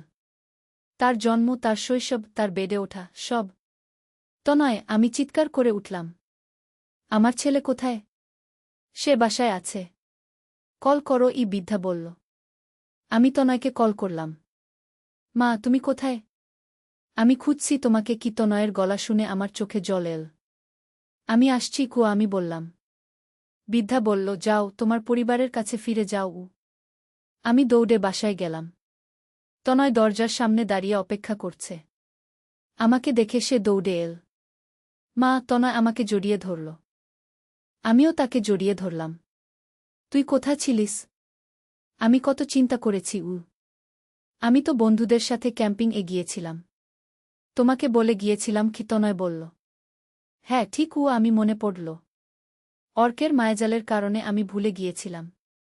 রাজীব আর পূজা দৌড়ে এল। তনয়, তুই ফিরে এসেছিস? পূজা খুশি হল। হ্যাঁ, আমি ফিরে এসেছি। তনয় হাসল। রাজীব আমার দিকে তাকাল। রিতা, তুমি এখন তনয়কে চিনতে পারছ? হ্যাঁ আমি হেসে বললাম। আমার মেমরি ফিরে এসেছে। সেই রাতের খাবারের টেবিলে আমরা সবাই একসাথে বসলাম। তনয় তার ক্যাম্পিংয়ের গল্প বলছিল। আমি তার দিকে তাকিয়ে ভাবছিলাম কিভাবে আমি তাকে অন্য কারো সাথে গুলিয়ে ফেলেছিলাম। মা, তুমি কি ভাবছ? তনয় জিজ্ঞেস করল। কিছুই না। আমি হাসলাম। কিন্তু সত্যি কথা হলো, আমি অর্কের কথা ভাবছিলাম। যদিও জানি সে ভূত ছিল, তবুও তার ভালোবাসা সত্যি ছিল। আর সেই ভালোবাসা আমার মনে চিরকাল থেকে যাবে। পরের দিন সকালে আমি সেই পার্কে গেলাম যেখানে অর্কের সাথে শেষ দেখা হয়েছিল। সেখানে কিছুই ছিল না, শুধু একটা বেঞ্চ আর কিছু গাছ। আমি বেঞ্চে বসে ভাবলাম, এই কয়েকদিনে আমি যা অনুভব করেছি সেটা কি সত্যি ছিল? অর্কের প্রতি আমার ভালোবাসা কি সত্যি ছিল? হ্যাঁ, সত্যি ছিল। যদিও সে ভূত ছিল, কিন্তু আমার অনুভূতি নকল ছিল না। কিন্তু আমি ঠিক সিদ্ধান্ত নিয়েছি। পরিবারের চেয়ে বড় কোনো ভালোবাসা নেই। হঠাৎ করে বাতাসে একটা ফিসফিস শোনা গেল। রিতা উ। আমি চারদিকে তাকালাম। কেউ নেই। রিতা। ধন্যবাদ উ। আবার সেই ফিসফিস। আমি বুঝলাম এটা অর্কের আত্মা। তুমি কোথায়? আমি ফিসফিস করে বললাম। আমি চলে যাচ্ছি। কিন্তু তোমাকে ধন্যবাদ দিতে এসেছি। কি? অর্কের গলা বাতাসে ভেসে এল। ধন্যবাদ কিসের জন্য? আমি জিজ্ঞেস করলাম। তুমি আমাকে ভালোবাসা শিখিয়েছ। এত বছর ভূত হয়ে থাকার পর আমি প্রথমবার কাউকে ভালোবেসেছি। গি অর্ক বলল। আমার চোখে জল এল। আমিও তোমাকে ভালোবাসতাম গে। জানি। কিন্তু তুমি ঠিক সিদ্ধান্ত নিয়েছ। পরিবারের চেয়ে বড় কিছু নেই। গি অর্ক বলল। তুমি এখন কোথায় যাবে? আমি জিজ্ঞেস করলাম। আমি শান্তিতে থাকব। তোমার ভালোবাসা আমাকে মুক্তি দিয়েছে। ঘু। অর্কের গলা আস্তে আস্তে মিলিয়ে যেতে লাগল। বিদায় অর্ক ও। আমি বললাম। বিদায় রিতা। খুশি থেকো। খু। অর্কের শেষ কথা বাতাসে মিলিয়ে গেল। আমি উঠে দাঁড়ালাম। এবার বাসায় যাওয়ার সময়। বাসায় গিয়ে দেখি তনয় আর পূজা একসাথে পড়াশোনা করছে। রাজীব অফিসের কাজ করছে। মা, তুমি কোথায় গিয়েছিলে? তনয় জিজ্ঞেস করল। একটু হাঁটতে গিয়েছিলাম। আমি বললাম। মা, আজকে আমার সাথে সিনেমা দেখবে? পূজা জিজ্ঞেস করল। অবশ্যই। কি? আমি হাসলাম। সেই দিন থেকে আমি আমার পরিবারের সাথে আগের চেয়ে বেশি সময় কাটাতে লাগলাম। অর্কের সাথে কাটানো সেই কয়েকদিন আমাকে বুঝিয়ে দিয়েছে যে আমার কাছে কত মূল্যবান সম্পদ আছে। তনয় আর পূজার সাথে বেশি সময় কাটাতে লাগলাম। রাজীবের সাথেও আগের মতো ভালোবাসার সম্পর্ক ফিরে এল। একদিন রাজীব আমাকে বলল, রিতা, তুমি অনেক পরিবর্তন হয়েছ। আগের চেয়ে বেশি খুশি লাগছে। গি। হ্যাঁ, আমি বুঝেছি পরিবারের গুরুত্বও। আমি বললাম। কিভাবে? রাজীব জিজ্ঞেস করল। এমনি। আমি হাসলাম। পুরো সত্যটা বলা সম্ভব নয়। সময় কেটে গেল। আমি আর কখনো অর্কের কথা শুনিনি। কিন্তু তার স্মৃতি আমার মনে আছে। সেই স্মৃতি আমাকে মনে করিয়ে দেয় যে জীবনে অনেক প্রলোভন আসবে, কিন্তু আসল সুখ পাওয়া যায় নিজের পরিবারে। আজ 5 বছর পার হয়ে গেছে। তনয় এখন 25 বছর বয়সী। সে একটা ভালো চাকরি করে। পূজা 19 বছর বয়সী, বিশ্ববিদ্যালয়ে পড়ে। কখনো কখনো আমি ভাবি, যদি সেদিন অন্য সিদ্ধান্ত নিতাম তাহলে কি হতো। কিন্তু এই ভাবনা বেশিক্ষণ থাকে না। কারণ আমি জানি আমি ঠিক সিদ্ধান্তই নিয়েছিলাম। আজকাল যখন বৃষ্টি হয় তখন আমার মনে পড়ে সেই দিনের কথা। যেদিন বৃষ্টির মধ্যে ছাতার নিচে দাঁড়িয়ে একটা অদ্ভুত প্রেমের প্রস্তাব পেয়েছিলাম। সেটা ছিল একটা মায়াজাল, কিন্তু সেই মায়াজাল আমাকে জীবনের সবচেয়ে বড় শিক্ষা দিয়েছে। আর সেই শিক্ষা হল, পরিবারের ভালোবাসার চেয়ে বড় কোনো ভালোবাসা নেই। যত সুন্দর প্রলোভনই আসুক না কেন, নিজের পরিবারের কাছেই আসল সুখ। গতকাল তনয় আমাকে বলল, মা, আমি বিয়ে করতে চাই। উ। কাকে? আমি জিজ্ঞেস করলাম। আমার কলেজের বন্ধু সুমিতাকে। কি? তনয় লজ্জা পেল। আমি হাসলাম। তোর বাবার সাথে কথা বল। উ। তুমি কি বলো? তনয় জিজ্ঞেস করল। আমি বলি যে তুই খুশি থাক। বিয়ে করে নিজের পরিবার তৈরি কর। গু। আমি বললাম। তনয় আমাকে জড়িয়ে ধরল। ধন্যবাদ মা। গু। আমি তাকে জড়িয়ে ধরে ভাবলাম, আরেকটা নতুন অধ্যায় শুরু হল। তনয়ের বিয়ে। আমার নাতি নাতনি। জীবনের এই যাত্রায় আমি অনেক কিছু শিখেছি। কিন্তু সবচেয়ে বড় শিক্ষা হল যে ভালোবাসার অনেক রূপ আছে। কিন্তু সবচেয়ে সুন্দর ভালোবাসা হল পারিবারিক ভালোবাসা। অর্কের মতো রোমান্টিক ভালোবাসা চোখ ধাঁধানো হতে পারে, কিন্তু তা ক্ষণস্থায়ী। পরিবারের ভালোবাসা চিরস্থায়ী। আজ যখন এই গল্প বলছি তখন আমার বয়স 47 বছর। আমি একজন সুখী স্ত্রী, সুখী মা। আর এটাই আমার জীবনের সবচেয়ে বড় পাওয়া। বৃষ্টির দিনগুলোতে আমি জানালার পাশে দাঁড়িয়ে থাকি। আর মনে করি সেই দিনের কথা যেদিন আমার জীবনে একটা অদ্ভুত ঝড় এসেছিল। সেই ঝড় আমার জীবনকে নাড়িয়ে দিয়েছিল, কিন্তু শেষ পর্যন্ত আমি আমার গন্তব্যে পৌঁছেছি। আর সেই গন্তব্য হল আমার নিজের বাড়ি, আমার নিজের পরিবার। যেখানে আমি সত্যিকারের রিতা সেন। একজন ভালোবাসার মা, একজন নিবেদিতপ্রাণ স্ত্রী। এই গল্পের শিক্ষা হল যে জীবনে অনেক রকম প্রলোভন আসবে। অনেক রকম আকর্ষণীয় মানুষের সাথে দেখা হবে। কিন্তু মনে রাখতে হবে যে আসল সুখ পাওয়া যায় নিজের পরিবারে, নিজের ভালোবাসার মানুষদের কাছে। প্রেম অনেক রকম, কিন্তু সবচেয়ে সুন্দর প্রেম হল পারিবারিক প্রেম। সেই প্রেমে কোনো শর্ত নেই, কোনো প্রলোভন নেই, শুধু আছে নিঃস্বার্থ ভালোবাসা। আর এই নিঃস্বার্থ ভালোবাসাই জীবনের সবচেয়ে বড় পাওয়া। গল্পের শেষ। নূরের সন্ধানে। একটি ইসলামিক গল্প। প্রথম অধ্যায়। অন্ধকারের মাঝে আলোর খোঁজ। মক্কার প্রান্তরে, যেখানে বালুকনারা চাঁদের আলো রূপালী হয়ে ওঠে, সেখানে বাস করত এক যুবক। তার নাম আবদুল্লাহ ইবনে আমর। বয়স মাত্র ২০, কিন্তু মনে প্রশ্নের পর প্রশ্ন। পিতা আমর ইবনে সালিম ছিলেন একজন সম্মানিত ব্যবসায়ী, মায়ের নাম ফাতিমা বিনতে খালিদ, একজন ধার্মিক মহিলা যিনি ৫ ওয়াক্ত নামাজ আদায়ে কখনো বিলম্ব করতেন না। আবদুল্লাহর হৃদয়ে একটি বিশেষ অস্থিরতা ছিল। প্রতিদিন সূর্যোদয়ের সময় যখন আজানের মধুর ধ্বনি কানে আসত, তখন তার মন প্রশ্ন করত, এই যে আল্লাহর ডাক, এর গভীরতা কতটুকু? শুধুমাত্র ৫ ওয়াক্ত নামাজ পড়লেই কি আল্লাহর নৈকট্য পাওয়া যায়? একদিন ফজরের নামাজের পর, যখন সবাই ঘুমিয়ে পড়েছে, আবদুল্লাহ একা বসে ছিল তার ছাদের উপর। আকাশের তারাগুলো যেন তার সাথে কথা বলছিল। হঠাৎ তার মনে পড়ল রাসূল এর একটি হাদিস, যা তার মা তাকে শিখিয়েছিলেন, যে ব্যক্তি আল্লাহর জন্য ১ কদম এগিয়ে আসে, আল্লাহ তার জন্য ১০ কদম এগিয়ে আসেন। এই হাদিসটি তার হৃদয়ে গভীর রেখাপাত করল। সে মনে মনে প্রতিজ্ঞা করল, আমি আল্লাহর নৈকট্য অর্জনের জন্য যা যা করতে হয় তা করব। আমি তার প্রকৃত বান্দা হওয়ার চেষ্টা করব। পরদিন সকালে আবদুল্লাহ তার পিতার কাছে গেল। আমর ইবনে সালিম তখন তার দোকানে হিসাব নিকাশ করছিলেন। আব্বা, আবদুল্লাহ বলল, আমি আল্লাহর পথে আরও গভীরভাবে চলতে চাই। আমার মনে হয় শুধুমাত্র ফরজ ইবাদত করে আমি সন্তুষ্ট হতে পারছি না। পিতা চোখ তুলে তাকালেন। তিনি একটি মৃদু হাসি দিলেন। বেটা, এটা খুবই ভালো কথা। কিন্তু মনে রেখো, ইসলামে কোনো কিছুই অতিরঞ্জিত করা ঠিক নয়। রাসূল বলেছেন, দিনের ব্যাপারে মধ্যপন্থা অবলম্বন করো। আব্বা, আমি বুঝতে পারছি।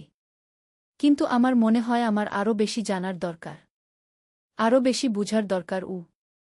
আমর ইবনে সালিম তার ছেলের দিকে তাকিয়ে দেখলেন সত্যিই একটা আধ্যাত্মিক পিপাসা আছে তার মধ্যে। তিনি বললেন, তাহলে তুমি শায়েখ আব্দুর রহমানের কাছে যাও। তিনি আমাদের এলাকার একজন বিশিষ্ট আলিম। তার কাছে কুরআন ও হাদিসের গভীর জ্ঞান আছে। দ্বিতীয় অধ্যায়। জ্ঞানের আলো। শায়েখ আব্দুর রহমান ছিলেন ৭০ বছর বয়সী একজন মানুষ, যার দাড়ি ছিল সাদা তুষারের মতো, কিন্তু চোখে ছিল তরুণের মতো উজ্জ্বল আলো। তিনি তার ছোট্ট একটি ঘরে বসে শিক্ষা দিতেন, যেখানে কুরআনের আয়াত লেখা ক্যালিগ্রাফি দেয়ালে ঝুলানো। আবদুল্লাহ যখন প্রথম তার কাছে গেল, শায়েখ তাকে প্রশ্ন করলেন, বেটা, তুমি কি চাও? উস্তাজ, আমি আল্লাহর নৈকট্য পেতে চাই। আমি জানতে চাই কিভাবে তার একজন প্রকৃত বান্দা হওয়া যায়। শায়েখ মুচকি হাসলেন। এটা খুবই সুন্দর একটা ইচ্ছা। কিন্তু মনে রাখবে, এই পথ সহজ নয়। এই পথে ধৈর্য, অধ্যবসায় এবং আত্মত্যাগের প্রয়োজন হয়। আমি প্রস্তুত, উস্তাজ। শায়েখ তাকে প্রথমে কুরআন শিক্ষা দিতে শুরু করলেন। প্রতিদিন ফজরের পর আবদুল্লাহ যেত শায়েখের কাছে। প্রথমে তাকে আরবি ভাষা শেখানো হল, তারপর তাজবিদ, এরপর কুরআনের তাফসির। দেখো বেটা, শায়েখ একদিন বললেন, সূরা আল ইখলাসের তাফসির করতে গিয়ে, এই ছোট্ট সূরাটিতে তাওহীদের পূর্ণ শিক্ষা রয়েছে। কুল হুয়াল্লাহু আহাদ, বলো, তিনি আল্লাহ এক। এখানে আহাদ শব্দটির অর্থ শুধু এক নয়, বরং এক যার কোনো অংশীদার নেই, কোনো সমকক্ষ নেই। আবদুল্লাহ এই শিক্ষাগুলো মনোযোগ সহকারে শুনত এবং নোট করত।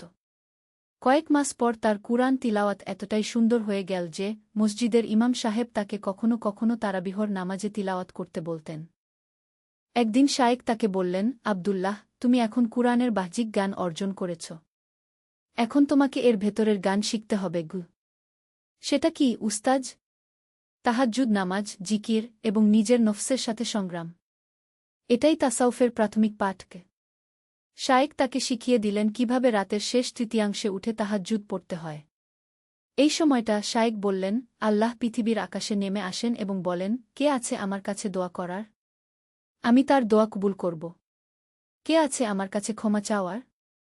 আমি তাকে ক্ষমা করে দেব। তৃতীয় অধ্যায়। পরীক্ষার সময়। আবদুল্লাহ নিয়মিত তাহাজ্জুদ পড়তে শুরু করল। প্রথম প্রথম খুবই কষ্ট হতো। রাত 2টার সময় ঘুম ভেঙে উঠে অজু করে নামাজে দাঁড়ানো সহজ কাজ ছিল না। কিন্তু যতই দিন যেতে লাগল ততই মনে হল যেন একটা মিষ্টি নেশা তাকে পেয়ে বসেছে। তাহাজ্জুদের নামাজে দাঁড়িয়ে যখন সে কুরআন তিলাওয়াত করত, মনে হতো যেন আল্লাহর সাথে সরাসরি কথা বলছে। একদিন এমনি এক তাহাজ্জুদের নামাজে আব্দুল্লাহ দোয়া করছিল, ইয়া আল্লাহ, আপনি আমাকে আপনার নিকট দিন। আপনার প্রিয় বান্দা বানিয়ে নিন। আমার হৃদয়কে আপনার মহব্বতে পরিপূর্ণ করে দিন গু। হঠাৎ তার মনে একটা প্রশ্ন এলো, আমি কি সত্যিই আল্লাহর জন্যই এসব করছি, নাকি নিজের কোনো স্বার্থে? এই প্রশ্নটি তাকে খুবই বিচলিত করল। পরদিন সকালে সে শায়খের কাছে গিয়ে এই প্রশ্নের কথা বলল। শায়খ আব্দুর রহমান হাসলেন। বাহ! এটা তো খুবই ভালো লক্ষণ গু। কি মানে উস্তাজ? দেখো বেটা, নফসের সাথে সংগ্রামের প্রথম ধাপই হল নিজের নিয়তকে পরিশুদ্ধ করা। যখন তুমি নিজেই নিজের নিয়ত নিয়ে প্রশ্ন করছ, তখন বুঝতে হবে আল্লাহ তোমার মনকে জাগ্রত করছেন গু। তাহলে আমি কি করব? প্রতিদিন নিজেকে প্রশ্ন করবে, আমি কি আল্লাহর সন্তুষ্টির জন্য এই কাজ করছি, নাকি মানুষকে দেখানোর জন্য? আমি কি আল্লাহর পুরস্কারের লোভে এই কাজ করছি, নাকি কেবলমাত্র তার মহব্বতের জন্য? এই শিক্ষাটি আব্দুল্লাহর জীবনে নতুন মাত্রা যোগ করল। সে প্রতিদিন নিজের প্রতিটি কাজের নিয়ত পরখ করত। যখন মসজিদে নামাজ পড়তে যেত, নিজেকে প্রশ্ন করত, আমি কি আল্লাহর জন্য যাচ্ছি, নাকি মানুষের কাছে ভালো মানুষ হিসেবে পরিচিত হওয়ার জন্য? এই আত্মসমালোচনার প্রক্রিয়া তাকে ক্রমশ আরও বিনয়ী করে তুলল। আগে যখন কেউ তার তিলাওয়াতের প্রশংসা করত, সে একটু গর্ব অনুভব করত। এখন সে বুঝতে পারল এই গর্ব তার আধ্যাত্মিক উন্নতির পথে বাধা। একদিন শায়েখ তাকে একটি বিশেষ কাজ দিলেন। আব্দুল্লাহ, তুমি এখন প্রতিদিন সকাল সন্ধ্যা 100 বার লা ইলাহা ইল্লাল্লাহ জিকির করবে। কিন্তু শুধু মুখে নয়, হৃদয় দিয়ে বলবে গু। হৃদয় দিয়ে মানে কি উস্তাজ? মানে হল, যখন তুমি লা ইলাহা ইল্লাল্লাহ বলবে, তখন বুঝবে যে আল্লাহ ছাড়া আর কেউই তোমার অপকার করতে পারে না। সম্পদ, সন্তান, মানসম্মান, এসব কিছুই আল্লাহর দেওয়া। এসব কিছুর মালিক একমাত্র তিনিই গু। আব্দুল্লাহ এই জিকির শুরু করল। প্রথম দিকে মনে হল এটা অনেক সময় নিচ্ছে। কিন্তু কয়েক সপ্তাহ পর একটা অদ্ভুত পরিবর্তন অনুভব করল। তার মনে একটা শান্তি নেমে এলো। যেসব বিষয় আগে তাকে চিন্তিত করত, যেমন ব্যবসার লাভক্ষতি, মানুষের মতামত, সেসব এখন আর বেশি প্রভাবিত করে না। চতুর্থ অধ্যায়, সত্যিকারের পরীক্ষা। আব্দুল্লাহর আধ্যাত্মিক যাত্রা যখন এগিয়ে চলেছে, তখনই তার জীবনে এক বিরাট পরীক্ষা এলো। তার পিতার ব্যবসায় হঠাৎ বড় ধরনের ক্ষতি হল। একটি বড় চালানের পণ্য নষ্ট হয়ে গেল এবং প্রচুর অর্থের ক্ষতি হল। আমর ইবনে সালিম খুবই চিন্তিত হয়ে পড়লেন। আব্দুল্লাহ, তিনি একদিন বললেন, তোমাকে এখন পড়াশোনা ছেড়ে পুরো সময় ব্যবসায় মনোযোগ দিতে হবে। আমাদের অবস্থা খুবই খারাপ। আব্দুল্লাহর মনে প্রথমে একটা দ্বিধা দেখা দিল। শায়েখের কাছে যাওয়া, তাহাজ্জুদ পড়া, জিকির করা, এসব কিছু কি এখন কমিয়ে দিতে হবে? সে শায়েখের কাছে গিয়ে এই সমস্যার কথা বলল। শায়েখ আব্দুর রহমান বললেন, বেটা, মনে রাখবে, আল্লাহর ইবাদতের মধ্যে শুধু নামাজ রোজা নেই। পিতামাতার সেবা করা, সংসারের দায়িত্ব পালন করা, হালাল রুজি উপার্জন করা, এসবও আল্লাহর ইবাদত। তুমি তোমার পিতার পাশে দাঁড়াও এবং ব্যবসায় সাহায্য করো। কিন্তু আল্লাহকে ভুলে যেস না গে। কিন্তু উস্তাজ, তাহলে আমার পড়াশোনা কি হবে? জীবনই হল সবচেয়ে বড় পাঠশালা। তুমি যখন সততার সাথে ব্যবসা করবে, দরিদ্রদের সাহায্য করবে, কর্মচারীদের সাথে ভালো ব্যবহার করবে, এগুলোও আল্লাহর শিক্ষার অংশ। আব্দুল্লাহ তার পিতার ব্যবসায় যুক্ত হল। কিন্তু সে তার আধ্যাত্মিক অনুশীলন ছাড়ল না। সকাল সন্ধ্যা জিকির, তাহাজ্জুদ নামাজ, সব চালিয়ে গেল, শুধু সময়টা একটু কমিয়ে দিল। ব্যবসায় কাজ করতে গিয়ে আব্দুল্লাহ নতুন কিছু শিখল। একদিন তার কাছে একজন গরিব মানুষ এসে কিছু খাবার কিনতে চাইল, কিন্তু তার কাছে পুরো টাকা নেই। আব্দুল্লাহ তাকে বাকিতে দিয়ে দিল। বেটা, পিতা বললেন, ব্যবসায় আবেগ চলে না গি। আব্বা, আব্দুল্লাহ বলল, রাসূল বলেছেন, যে ব্যক্তি কোনো মুমিনের বিপদে সাহায্য করে, আল্লাহ তার বিপদে সাহায্য করেন। আমার মনে হয় আল্লাহই আমাদের সাহায্য করবেন গ। দিন যেতে লাগল। আব্দুল্লাহর সততা এবং ভালো ব্যবহারের জন্য তাদের দোকানে ক্রেতার সংখ্যা বাড়তে লাগল। মানুষ জানত যে এখানে ভেজাল নেই, ঠকানো নেই। ধীরে ধীরে ব্যবসার অবস্থা ভালো হতে শুরু করল। কিন্তু এর মধ্যে আব্দুল্লাহর আরেকটি বড় পরীক্ষা এল। তার বন্ধু আহমদ তাকে একটি প্রস্তাব দিল। আব্দুল্লাহ আহমদ বলল, আমি একটা উপায় জানি যাতে খুব তাড়াতাড়ি অনেক টাকা আয় করা যায়। তুমি যদি চাও আমি তোমাকে বুঝিয়ে বলি গি। কি সেই উপায়? আব্দুল্লাহ জিজ্ঞাসা করল। আহমদ তাকে কিছু অনৈতিক ব্যবসার কথা বলল। দেখো, সবাই এটা করে। এতে কোনো সমস্যা নেই গি। আব্দুল্লাহর মন একটুখানি দোদুল্যমান হল। তাদের আর্থিক অবস্থা উন্নতি হলেও এখনও সম্পূর্ণ ভালো হয়নি। তাড়াতাড়ি টাকা আয় করার একটা লোভ মনে এল। কিন্তু তখনই তার মনে পড়ল শায়খের একটি কথা, বেটা, আল্লাহর রাস্তায় যখন কোনো কঠিন পরিস্থিতি আসে তখনই পরীক্ষা হয় তুমি সত্যিই আল্লাহর উপর ভরসা রাখো নাকি নিজের বুদ্ধির উপর গু। আব্দুল্লাহ আহমদকে বলল, ভাই, আমি হালাল পথেই রুজি করতে চাই। তুমি যা বলছ সেটা আমার জন্য ঠিক হবে না গি। আহমদ একটু রেগে গেল। তুমি বড্ড সরল। এভাবে জীবনে কিছু করতে পারবে না গি। সেই রাতে আব্দুল্লাহ তাহাজ্জুদ পড়ে দোয়া করল, ইয়া আল্লাহ, আপনি আমাকে হালাল রুজি দিন। আমার আর্থিক সমস্যার সমাধান করুন, কিন্তু হালাল পথে গু। পঞ্চম অধ্যায়, অপ্রত্যাশিত সাহায্য। আব্দুল্লাহ যে রাতে এই দোয়া করেছিল তার কয়েকদিন পর একটি অপ্রত্যাশিত ঘটনা ঘটল। তার দোকানে একজন অপরিচিত বয়স্ক লোক এলেন। তিনি কিছু খাবার কিনলেন এবং আব্দুল্লাহর ব্যবহারে খুশি হয়ে জিজ্ঞাসা করলেন, বেটা, তুমি কি শুধু খুচরা জিনিসপত্র বেচো নাকি পাইকারি ব্যবসাও করো? আব্দুল্লাহ বলল, চাচা, আমি যেটা পারি সেটাই করি। আমাদের মূলধন কম, তাই বড় কিছু করতে পারি না গি। লোকটি বললেন, আমি একটি বড় ব্যবসায় প্রতিষ্ঠানের মালিক। আমার একজন বিশ্বস্ত সাপ্লায়ার দরকার। তুমি যদি চাও আমি তোমাকে একটা চুক্তি দিতে পারি গি। আব্দুল্লাহ প্রথমে বিশ্বাস করতে পারল না। কিন্তু লোকটি তাকে তার কার্ড দিলেন এবং বললেন পরের দিন তার অফিসে যেতে। পরদিন আব্দুল্লাহ পিতার সাথে সেই অফিসে গেল। সত্যিই লোকটি একটি বড় কোম্পানির মালিক। তিনি তাদের একটি চুক্তি অফার করলেন যা তাদের আর্থিক সমস্যার সমাধান করে দিতে পারে। কিন্তু লোকটি বললেন, আমার একটি শর্ত আছে। আমি চাই যে তোমরা সব সময় সততার সাথে ব্যবসা করবে। কোনো ধরনের ভেজাল বা প্রতারণা থাকবে না গি। আব্দুল্লাহ এবং তার পিতা সানন্দে রাজি হলেন। সেই রাতে আব্দুল্লাহ শুকরিয়ার নামাজ পড়ল। সে বুঝতে পারল যে আল্লাহ সত্যিই তার দোয়া কবুল করেছেন। পরের দিন সকালে শায়খের কাছে গিয়ে সব ঘটনা বলল। শায়খ আব্দুর রহমান হাসলেন। দেখেছ বেটা, আল্লাহ তার বান্দাদের ছেড়ে দেন না। তুমি যখন হারাম পথ প্রত্যাখ্যান করেছ তখনই আল্লাহ তোমার জন্য হালাল পথ খুলে দিয়েছেন গু। উস্তাজ, আব্দুল্লাহ বলল, এখন আমার জীবন অনেক ব্যস্ত হয়ে যাবে। আমি কি আমার আধ্যাত্মিক চর্চা চালিয়ে যেতে পারব? অবশ্যই পারবে। কিন্তু এখন তোমার পদ্ধতি পরিবর্তন হবে। তুমি এখন যা করবে, ১. প্রতিটি ব্যবসায়িক কাজ শুরু করার আগে বিসমিল্লাহ বলবে। ২. সব সময় সততা বজায় রাখবে। ৩. গরিব দুঃখীদের সাহায্য করবে। ৪. প্রতি মাসে তোমার আয়ের একটা অংশ দান করবে। ৫. কর্মচারীদের সাথে ভালো ব্যবহার করবে। এই সবই আল্লাহর ইবাদত। ষষ্ঠ অধ্যায়, নতুন চ্যালেঞ্জ। আব্দুল্লাহর ব্যবসা দিন দিন বড় হতে থাকল। তার এখন ১০ জন কর্মচারী। সে তাদের প্রত্যেকের সাথে বন্ধুর মতো ব্যবহার করত, সময়মতো বেতন দিত, এমনকি কেউ অসুস্থ হলে তার চিকিৎসার ব্যবস্থাও করত। একদিন তার এক কর্মচারী ইউসুফ তার কাছে এসে বলল, ভাই, আমার বাবা খুব অসুস্থ। আমার অনেক টাকা দরকার তার অপারেশনের জন্য গু। আব্দুল্লাহ সাথে সাথে বলল, চিন্তা করো না, আমি ব্যবস্থা করে দেব। সে ইউসুফকে প্রয়োজনীয় টাকা দিয়ে দিল। ইউসুফ কৃতজ্ঞতায় কাঁদতে লাগল। ভাই, আমি এই টাকা কিভাবে ফেরত দেব? তোমার সুবিধা মতো দিয়ে দিও, তাড়াহুড়া নেই গু। এই ঘটনার পর আব্দুল্লাহর কর্মচারীরা তাকে আরও ভালোবাসতে শুরু করল। তারা মন দিয়ে কাজ করত। কিন্তু এর পাশাপাশি নতুন কিছু সমস্যাও দেখা দিল। আব্দুল্লাহর কিছু প্রতিদ্বন্দ্বী ব্যবসায়ী তার সততার জন্য হিংসা করতে লাগল। একদিন আব্দুল্লাহর প্রতিদ্বন্দ্বী ব্যবসায়ী করিম সাহেব তার কাছে এসে বলল, আব্দুল্লাহ ভাই, আপনি এত কম দামে জিনিস বেচেন কেন? এতে সবার ব্যবসার ক্ষতি হচ্ছে গি।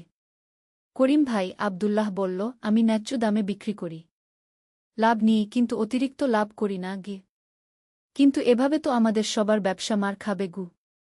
করিম ভাই, আপনিও এই পথ অবলম্বন করুন, দেখবেন আল্লাহ আপনার ব্যবসায় বরকত দেবেন গু। করিম সাহেব রেগে চলে গেলেন।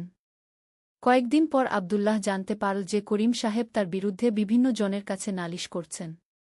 এমনকি তিনি সরকারি অফিসে গিয়ে আবদুল্লাহর ব্যবসার লাইসেন্স নিয়ে সমস্যা তৈরি করার চেষ্টা করছেন। আবদুল্লাহর মন খারাপ হল। সে শায়েখের কাছে গিয়ে এই সমস্যার কথা বলল। উস্তাজ, আমি সততার পথে চলার চেষ্টা করছি, কিন্তু মনে হচ্ছে এতে আমার শত্রু বাড়ছে গি। শায়েখ আব্দুর রহমান বললেন, বেটা, এটাই তো স্বাভাবিক। যখনই কেউ ভালো কিছু করার চেষ্টা করে তখনই তার বিরোধিতা হয়। তুমি কি মনে করো নবী রাসূলগণের জীবন সহজ ছিল? না উস্তাজ। তাহলে দেখো, তুমি আল্লাহর পথে আছো। ধৈর্য ধরো এবং আল্লাহর উপর ভরসা রাখো। এবং একটা জিনিস মনে রেখো, তুমি যদি সত্যিকার অর্থে আল্লাহর জন্য কাজ করো, তাহলে আল্লাহই তোমার সাহায্যকারী হবেন গু। সপ্তম অধ্যায়, ধৈর্যের পরীক্ষা। করিম সাহেবের চক্রান্তের ফলে আবদুল্লাহর ব্যবসায় নানা ধরনের সমস্যা দেখা দিতে লাগল। কয়েকটি সরকারি অফিস থেকে বিভিন্ন কাগজপত্রের জন্য ডাক আসতে লাগল। এতে তার অনেক সময় এবং অর্থ ব্যয় হতে লাগল। একদিন আবদুল্লাহ খুবই হতাশ হয়ে পড়ল। সে তাহাজ্জুদের নামাজে দাঁড়িয়ে কাঁদতে লাগল। ইয়া আল্লাহ, আমি কি ভুল করছি? আমি তো আপনার সন্তুষ্টির জন্যই সততার পথে চলার চেষ্টা করছি। তাহলে এত কষ্ট কেন? সেই রাতে সে একটি স্বপ্ন দেখল। স্বপ্নে দেখল যে রাসূল শাহ তাকে বলছেন, বেটা, ধৈর্য ধরো। আল্লাহ তোমার পরীক্ষা নিচ্ছেন। যারা ধৈর্য ধরে আল্লাহ তাদের সাথে থাকেন গু। সকালে ঘুম থেকে উঠে আবদুল্লাহর মন অনেক শান্ত লাগল। সে বুঝতে পারল যে এটা একটা পরীক্ষা। ঠিক সেই সময় একটি অপ্রত্যাশিত ঘটনা ঘটল। করিম সাহেব নিজেই আবদুল্লাহর কাছে এলেন। কিন্তু এবার তার অবস্থা ভিন্ন।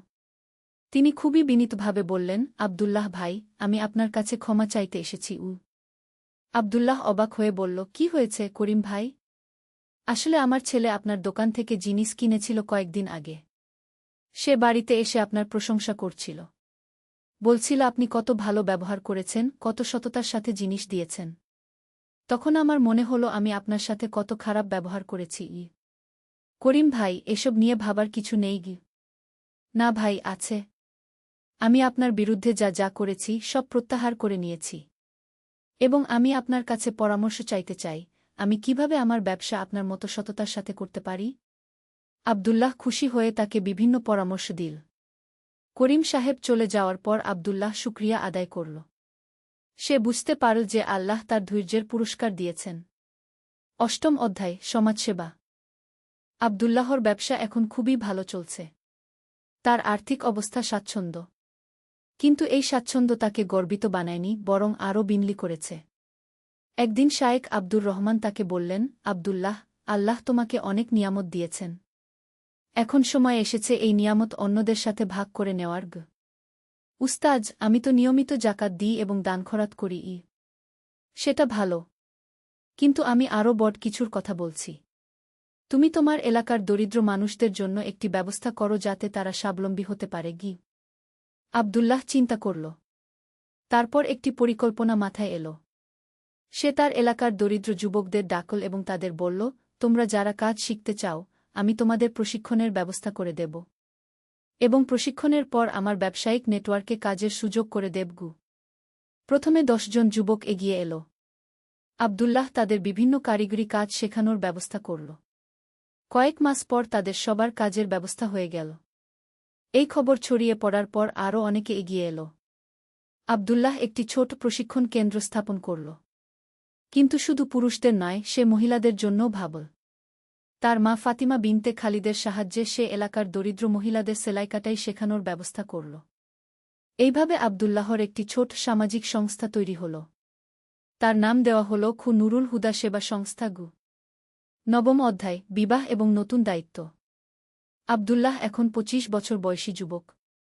তার পিতামাতা তার বিবাহের কথা ভাবতে শুরু করেছেন। বেটা, একদিন তার মা বললেন, তোর বিয়ের বয়স হয়েছে। আমরা একটি ভালো মেয়ে দেখেছি। আবদুল্লাহ বলল, আম্মা, আমি একটি শর্ত রাখতে চাই। যে মেয়েকে আমি বিয়ে করব সে যেন দিনদার হয়। তার চেহারা বা সম্পদ নয়, তার চরিত্রই যেন আসল। তার মা বাবা এই কথায় খুশি হলেন। তারা শহরের একজন আলিমের মেয়ে আয়েশার সাথে আবদুল্লাহর বিয়ের প্রস্তাব দিলেন। আয়েশা ছিল 21 বছর বয়সী একজন শিক্ষিত মেয়ে। সে কুরআন হাদিস জানত, নামাজ রোজা নিয়মিত করত এবং দরিদ্রদের সেবায় আগ্রহী ছিল। বিয়ের আগে আব্দুল্লাহ আয়েশাকে বলল, আমি চাই আমাদের সংসার হোক আল্লাহর সন্তুষ্টি অর্জনের একটি মাধ্যম। আয়েশা বলল, আমিও তাই চাই। তাদের বিয়ে খুবই সাদাসিধেভাবে হল। অনুষ্ঠানে অতিরিক্ত খরচ না করে সেই টাকা দরিদ্রদের মধ্যে বিতরণ করা হল। বিয়ের পর আয়েশা আব্দুল্লাহর সামাজিক কাজে অংশ নিতে শুরু করল। সে মহিলাদের ইসলামিক শিক্ষা দেওয়ার ব্যবস্থা করল। একদিন আয়েশা আব্দুল্লাহকে বলল, আমার মনে হয় আমাদের এলাকার অনেক শিশু শিক্ষা পাচ্ছে না। আমরা কি তাদের জন্য একটি স্কুল করতে পারি না? এই প্রস্তাবে আব্দুল্লাহ খুশি হল। তারা একসাথে নুরুল ইলম বিদ্যালয় নামে একটি স্কুল স্থাপনা করল, যেখানে দরিদ্র শিশুরা বিনামূল্যে পড়াশোনা করতে পারত। 10ম অধ্যায়, পরিবার এবং আধ্যাত্মিক উন্নতি। বিয়ের 2 বছর পর আব্দুল্লাহ এবং আয়েশার একটি ছেলে হল। তার নাম রাখা হল ইউসুফ। সন্তান হওয়ার পর আব্দুল্লাহর দায়িত্বের পরিমাণ বাড়ল, কিন্তু আল্লাহর প্রতি তার কৃতজ্ঞতাও বাড়ল। আয়েশা, একদিন সে তার স্ত্রীকে বলল, আমি চাই আমাদের ছেলে এমনভাবে বড় হোক যেন সে আল্লাহর একজন নেক বান্দা হয়। ইনশাল্লাহ, আয়েশা বলল। আমরা তাকে ছোটবেলা থেকেই দ্বীনের শিক্ষা দেব। ইউসুফ যখন 3 বছর বয়সী, তখন থেকেই আব্দুল্লাহ তাকে ছোট ছোট দোয়া শেখাতে শুরু করল। আবু বাবা, একদিন ইউসুফ বলল, আপনি রাতে কেন উঠে দাঁড়ান? বেটা, আমি আল্লাহর সাথে কথা বলি। আমিও বলব। আব্দুল্লাহ হাসল। সে বুঝতে পারল যে সন্তান পিতার কাজ দেখেই শেখে। এদিকে তার ব্যবসা এবং সামাজিক কাজ আরও বিস্তৃত হতে লাগল। নুরুল হুদা সেবা সংস্থা গিয়ে এখন শহরের সবচেয়ে বিশ্বস্ত দাতব্য সংস্থাগুলোর একটি। কিন্তু এই সব কাজের মধ্যেও আব্দুল্লাহ তার আধ্যাত্মিক অনুশীলন অব্যাহত রাখল। প্রতিদিন তাহাজ্জুদ, নিয়মিত জিকির এবং শায়েখের কাছে হাজিরা, সব কিছু চালিয়ে গেল। একদিন শায়েখ আব্দুর রহমান তাকে বললেন, আব্দুল্লাহ, তুমি এখন একটি পর্যায়ে পৌঁছেছ যেখানে তোমার কাজের মধ্যেই ইবাদত হয়ে যাচ্ছে। কি মানে উস্তাজ? মানে হল, তুমি যখন একটি দরিদ্র পরিবারকে সাহায্য করো, এটা তোমার ইবাদত। তুমি যখন তোমার কর্মচারীদের সাথে ন্যায্য ব্যবহার করো, এটা তোমার ইবাদত। তুমি যখন তোমার সন্তানকে ভালো শিক্ষা দাও, এটাও তোমার ইবাদত। আব্দুল্লাহ এই কথা শুনে অভিভূত হল। সে বুঝতে পারল যে আল্লাহর পথে চলার মানে শুধু মসজিদে বসে থাকা নয়, বরং জীবনের প্রতিটি ক্ষেত্রে তার নির্দেশনা অনুসরণ করা। 11 অধ্যায়, বড় পরীক্ষা। আব্দুল্লাহর জীবন যখন সুখে শান্তিতে কাটছে, তখন একটি বড় বিপদ এল। শহরে একটি মহামারী ছড়িয়ে পড়ল। অনেক মানুষ অসুস্থ হয়ে পড়ল, ব্যবসা-বাণিজ্য বন্ধ হয়ে গেল। আব্দুল্লাহর ব্যবসায়ও প্রভাব পড়ল। কিন্তু তার বড় চিন্তা ছিল এলাকার দরিদ্র মানুষদের নিয়ে। তাদের তো কোনো সঞ্চয় নেই। এই অবস্থায় তারা কি করবে?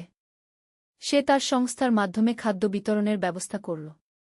তার নিজের সঞ্চিত অর্থ থেকে চাল, ডাল, তেল কিনে প্রয়োজনীয় পরিবারগুলোর মধ্যে বিতরণ করতে লাগল। আব্দুল্লাহ, একদিন তার পিতা বললেন, তুমি এভাবে সব টাকা শেষ করে ফেলছ। নিজের সংসারের কথাও ভাবগু। আব্বা, আব্দুল্লাহ বলল, আল্লাহ আমাকে দিয়েছেন যাতে আমি অন্যদের সাহায্য করতে পারি।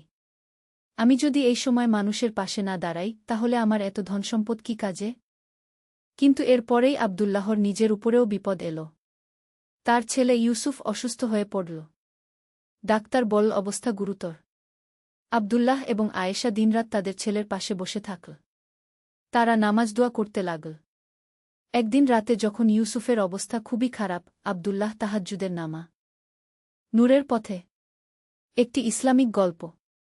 1ম অধ্যায়, অন্ধকারের সূচনা। ঢাকার পুরান ঢাকার একটি গলিতে ছিল হাশিম মিয়ার ছোট্ট একটি দোকান। চা আর বিস্কুটের দোকান। সকাল থেকে রাত পর্যন্ত কাজ করেও তার সংসার চালাতে হিমশিম খেতে হতো। স্ত্রী রহিমা খাতুন আর 2 ছেলে, বড় ছেলে করিম 8 বছর, ছোট ছেলে রহিম 2 বছর। হাশিম মিয়া নিয়মিত নামাজ পড়তেন, কিন্তু অভাবের তাড়নায় অনেক সময় মনে অশান্তি আসত। আল্লাহ কেন আমাকে এত কষ্ট দিলেন? এমন প্রশ্ন মনে আসত। কিন্তু তারপরই তওবা করতেন, আস্তাগফিরুল্লাহ, আল্লাহর ফয়সালা রাজি থাকতে হবে। করিম ছেলেটি ছিল একটু বেপরোয়া। স্কুল ছেড়ে দিয়েছে, বন্ধুদের সাথে ঘুরে বেড়ায়। মাঝে মাঝে বাবার দোকানে সাহায্য করে, কিন্তু মন নেই। রহিম অপরদিকে পড়াশোনায় ভালো, কিন্তু স্কুলের খরচ চালানো কঠিন হয়ে যাচ্ছে। একদিন সন্ধ্যায় হাশিম মিয়া দোকান গুটিয়ে বাড়ি ফিরছিলেন। পকেটে মাত্র 200 টাকা। বাড়ি ভাড়া দিতে হবে, চাল কিনতে হবে। ভাবতে ভাবতে হাঁটছিলেন। হঠাৎ দেখলেন রাস্তার পাশে একজন বৃদ্ধ ভিক্ষুক বসে আছে। অসুস্থ, কাপড়চোপড় ময়লা। মন বলছিল এগিয়ে যাও, নিজের সংসারেই তো অভাব। কিন্তু হাসিম মিয়ার মনে পড়ল রাসূল সাক এর হাদিস, যে ব্যক্তি ক্ষুধার্তকে খাবার দেয়, আল্লাহ তাকে জান্নাতের খাবার দান করবেন গু। তিনি পকেট থেকে ৫০ টাকা বের করে বৃদ্ধের হাতে দিলেন। দাদা, কিছু খেয়ে নিন গু। বৃদ্ধ লোকটি কৃতজ্ঞ চোখে তাকিয়ে দোয়া করল, আল্লাহ তোমার মঙ্গল করুন বাবা গু। দ্বিতীয় অধ্যায়, পরীক্ষার সময়। বাড়ি ফিরে হাসিম মিয়া দেখলেন করিম নেই। রহিমা খাতুন চিন্তিত, করিম এখনও ফেরেনি। কোথায় যে থাকে সারাদিন। রাত ১:০০টার দিকে করিম ঘরে ঢুকল। চোখে বিষাদ, চুল এলোমেলো। বাবা জিজ্ঞেস করলেন, কোথায় ছিলি? বন্ধুদের সাথে কুসংক্ষিপ্ত উত্তর। করিম, একটা কাজ করা দরকার। কিন্তু তুমি এভাবে ঘুরে বেড়ালে তো হবে না। আমার সাথে দোকানে সাহায্য কর। পড়াশোনা করতে না পারলেও অন্তত কিছু কাজ শিখি। করিম কিছু না বলে নিজের ঘরে চলে গেল। পরের দিন সকালে হাসিম মিয়া ফজরের নামাজ পড়ে দোকানের জন্য রওনা দিলেন। দোকানে গিয়ে দেখেন এক অদ্ভুত ব্যাপার, রাতে দোকানের সামনে একটা ব্যাগ পড়ে আছে। ভেতরে ৫,০০০ টাকা। হাসিম মিয়ার প্রথম চিন্তা, এটা হারাম সম্পদ। কার টাকা তা জানা দরকার। তিনি আশপাশের দোকানদারদের জিজ্ঞেস করলেন। কেউ জানে না। সারাদিন অপেক্ষা করলেন, কেউ খোঁজ করতে আসল না। সন্ধ্যায় একজন যুবক এসে জিজ্ঞেস করল, ভাইজান, এখানে একটা টাকার ব্যাগ পাওয়া গেছে নাকি? আমার বাবার ওষুধের টাকা হারিয়ে গেছে গি। হাসিম মিয়া জিজ্ঞেস করলেন, কত টাকা ছিল? কি ব্যাগে? ৫,০০০ টাকা, কালো রঙের একটা কাপড়ের ব্যাগে গি। বর্ণনা মিলে গেল। হাসিম মিয়া টাকা ফিরিয়ে দিলেন। যুবক অনেক দোয়া করল। চাচা, আপনি ফেরেশতার মতো। আল্লাহ আপনার ভালো করবেন গ। হাসিম মিয়া বললেন, বাবা, এটা আমার কাজ। অন্যের সম্পদ ফিরিয়ে দেওয়া প্রতিটি মুসলিমের দায়িত্ব। তৃতীয় অধ্যায়, করিমের পথভ্রষ্টতা। সপ্তাহ দুয়েক পর হাসিম মিয়া জানতে পারলেন করিম খারাপ সঙ্গীদের সাথে মিশেছে। তারা নানা রকম অসৎ কাজের সাথে জড়িত। একদিন পুলিশ এসে খোঁজ করে গেল। হাসিম মিয়া করিমকে ডেকে বললেন, ছেলে, তুই কি করছিস? আমি জানি তোর মনে অভিমান আছে। দারিদ্র্যের কারণে তোর লেখাপড়া বন্ধ হয়ে গেছে, বন্ধুদের মতো সুন্দর কাপড়চোপড় পরতে পারিস না। কিন্তু এর মানে এই না যে তুই হারাম পথে যাবি গ। করিম চিৎকার করে বলল, আব্বা, আপনার ধর্মকর্ম দিয়ে কি হয়েছে? সারা জীবন নামাজ পড়েছেন, হালাল উপার্জন করেছেন, কিন্তু অভাবই তো রয়ে গেল। আর বন্ধুরা দেখেন অসৎ পথে টাকা কামাচ্ছে, ভালো থাকছে গি। হাসিম মিয়ার চোখ ভিজে গেল। ছেলে, দুনিয়ার সুখ আর আখিরাতের সুখ এক জিনিস না। আল্লাহ পাক আমাদের পরীক্ষা করেন। ধনী গরিব সবাইকেই। আমাদের পরীক্ষা হচ্ছে দারিদ্র্যের মাধ্যমে, আমরা কি ধৈর্য রাখতে পারি না হারাম পথে যাই। করিম কিছু শুনতে চাইল না। ঘর থেকে বের হয়ে গেল। চতুর্থ অধ্যায়, রহিমের জিজ্ঞাসা। রহিম ছিল পড়াশোনায় ভালো আর চিন্তাশীল। একদিন সে বাবার কাছে এল। আব্বা, আমার একটা প্রশ্ন আছে কি। বল ছেলে। আমার বন্ধু সুমনের বাবা চোরাকারবার করে। তাদের বাড়িতে সব আছে, গাড়ি, বড় বাড়ি, ভালো খাবার। আর আমরা সৎভাবে থেকেও এত কষ্ট। আল্লাহ কি অন্যায়কারীদের শাস্তি দেন না? হাসিম মিয়া রহিমকে কোলে নিয়ে বসালেন। রহিম, তুই কোরআন শরীফের একটা আয়াত শুনেছিস, ওয়ালা তাহসাবান্নাল্লাহা গাফিলান আম্মা ইয়ামালুজ জালিমুন, মানে জালিমরা যা করে আল্লাহ সে সম্পর্কে বেকবর মনে করো না গি। মানে আল্লাহ সবকিছু দেখছেন। কিন্তু তিনি সবাইকে সময় দেন। দুনিয়াতে শাস্তি না পেলেও আখিরাতে পাবে। আর আমাদের মতো যারা কষ্ট করে সৎ পথে চলে, আল্লাহ তাদের জন্য রেখেছেন বিশেষ পুরস্কার গু। রহিম জিজ্ঞেস করল, কিন্তু আব্বা, আমার তো মনে হয় আমরা কষ্ট পাচ্ছি বলেই আল্লাহ আমাদের ভালোবাসেন না গি। না রহিম, উল্টোটা। রাসূল সাক বলেছেন, আল্লাহ যাকে ভালোবাসেন তাকে পরীক্ষা করেন। তোর দিকে তাকা। তুই পড়াশোনায় ভালো, সৎ, মানুষকে সাহায্য করিস। এগুলো তো আল্লাহরই তৌফিক। রহিমের মুখে হাসি ফুটল। তাহলে আমরা আল্লাহর প্রিয় বান্দা? ইনশাআল্লাহ গু। পঞ্চম অধ্যায়, বিপদের রাত। একদিন গভীর রাতে করিম বাড়িতে ফিরল। খুব ভয় পেয়ে কাঁপছিল। আম্মা, আব্বা কোথায়? রহিমা খাতুন বললেন, তাহাজ্জুদ পড়ছেন। কি হয়েছে? করিম কাঁদতে শুরু করল। আম্মা, আমি খুব বড় ভুল করেছি। পুলিশ আমাদের ধরার জন্য খোঁজ করছে। আমরা একটা দোকানে চুরি করেছিলাম ঘে। রহিমা খাতুনের মাথায় যেন আকাশ ভেঙে পড়ল। তুই কি করেছিস, করিম? হাসিম মিয়া নামাজ শেষ করে এসে সব শুনলেন। মুখে কোনো রাগ নেই, শুধু দুঃখ। করিম, এখনো সময় আছে। যাদের ক্ষতি করেছিস তাদের কাছে গিয়ে ক্ষমা চা। যা চুরি করেছিস ফিরিয়ে দে গি। কিন্তু আব্বা, পুলিশ ধরবে, জেল হবে গু। ছেলে, আল্লাহর কাছে তবা করে মানুষের কাছে ক্ষমা চাওয়াটা শাস্তি পাওয়ার চেয়ে ভালো। অন্তত তোর বিবেক পরিষ্কার হবে গু। করিম রাতভর কাঁদল। ফজরের আজানের সময় বাবার কাছে এসে বলল, আব্বা, আমি আপনার সাথে নামাজ পড়বও। ষষ্ঠ অধ্যায়, তবার পথ। পরের দিন সকালে করিম বাবার সাথে সেই দোকানে গেল যেখানে চুরি করেছিল। দোকানদার আগে রাগ করলেও পরে করিমের কান্না আর অনুশোচনা দেখে ক্ষমা করে দিলেন। তোমার বাবা সৎ মানুষ। তার ছেলে হয়ে এমন কাজ করলে তো দুঃখ পাবেন। আর করো না এসবু। করিম সব কিছু ফিরিয়ে দিল। দোকানদার পুলিশে কেস করলেন না। এরপর থেকে করিম নিয়মিত নামাজ পড়তে শুরু করল। বাবার দোকানে সাহায্য করত। খারাপ বন্ধুদের সাথে মিশা ছেড়ে দিল। একদিন সে বলল, আব্বা, আমি আবার পড়াশোনা শুরু করতে চাই। হাসিম মিয়া খুশি হলেন। কিন্তু খরচ? আমি দিনে দোকানে কাজ করব, রাতে পড়ব। যেভাবেই হোক মানুষ হতে চাই। সপ্তম অধ্যায়, আল্লাহর রহমত।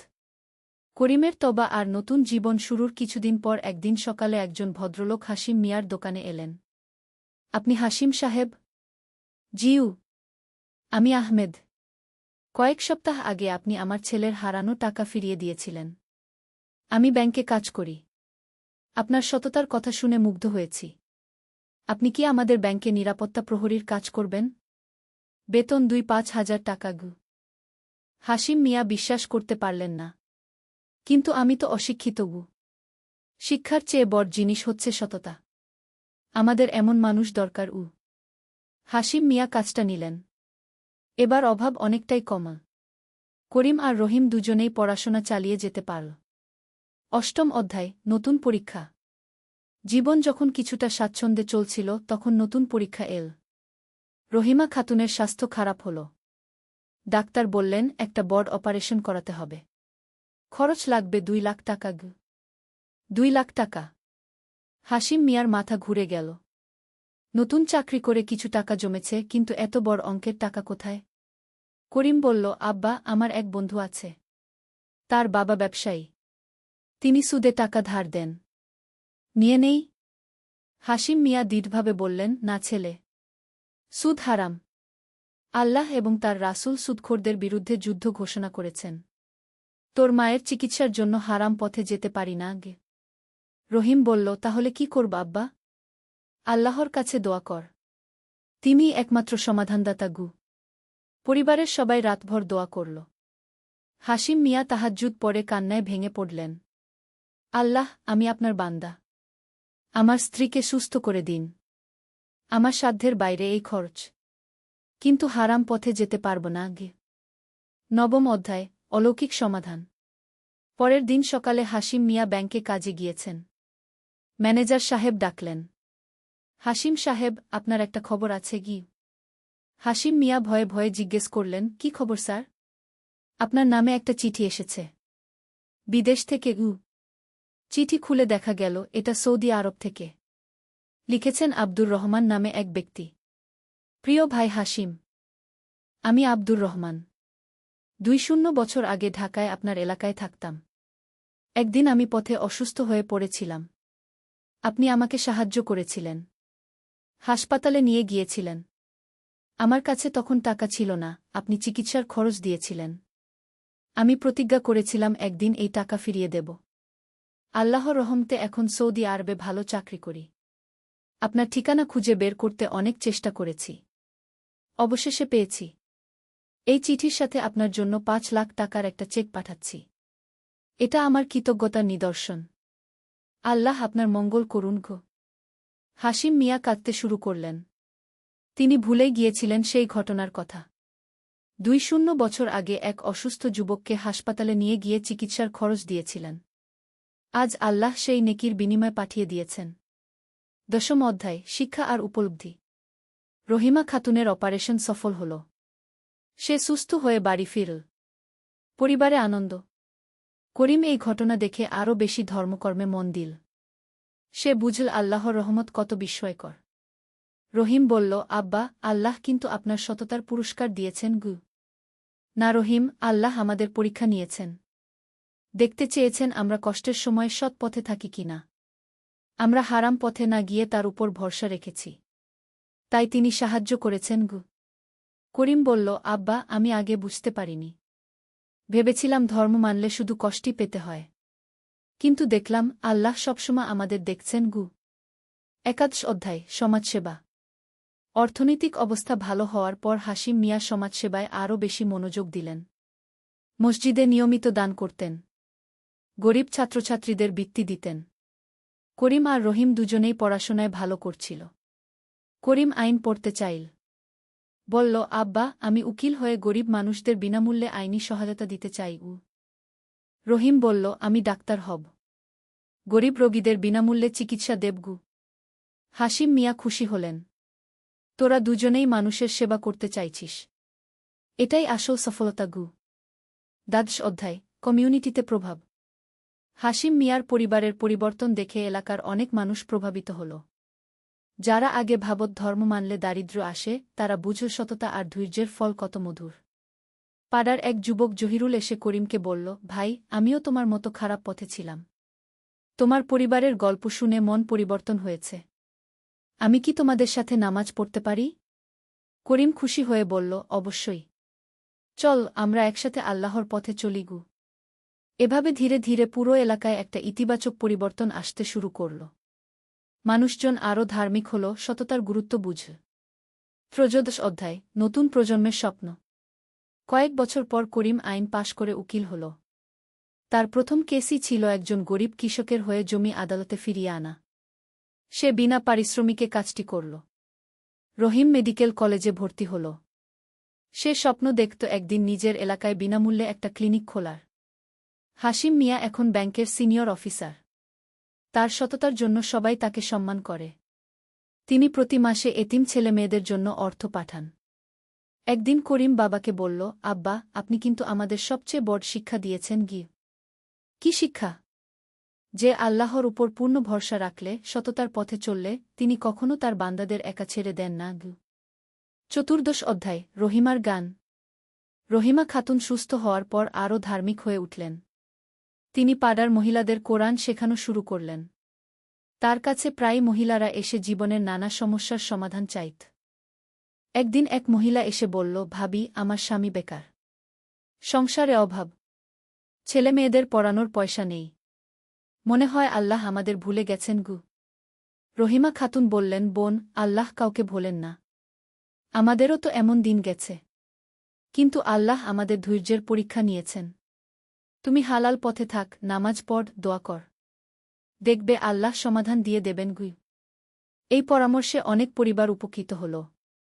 রহিমা খাতুনের দোয়া আর উপদেশ এলাকায় বিখ্যাত হয়ে গেল। পঞ্চদশ অধ্যায়, করিমের বিয়ে। করিম যখন 2-5 বছর বয়সে পৌঁছাল, বাবা মা তার বিয়ের কথা ভাবতে শুরু করলেন।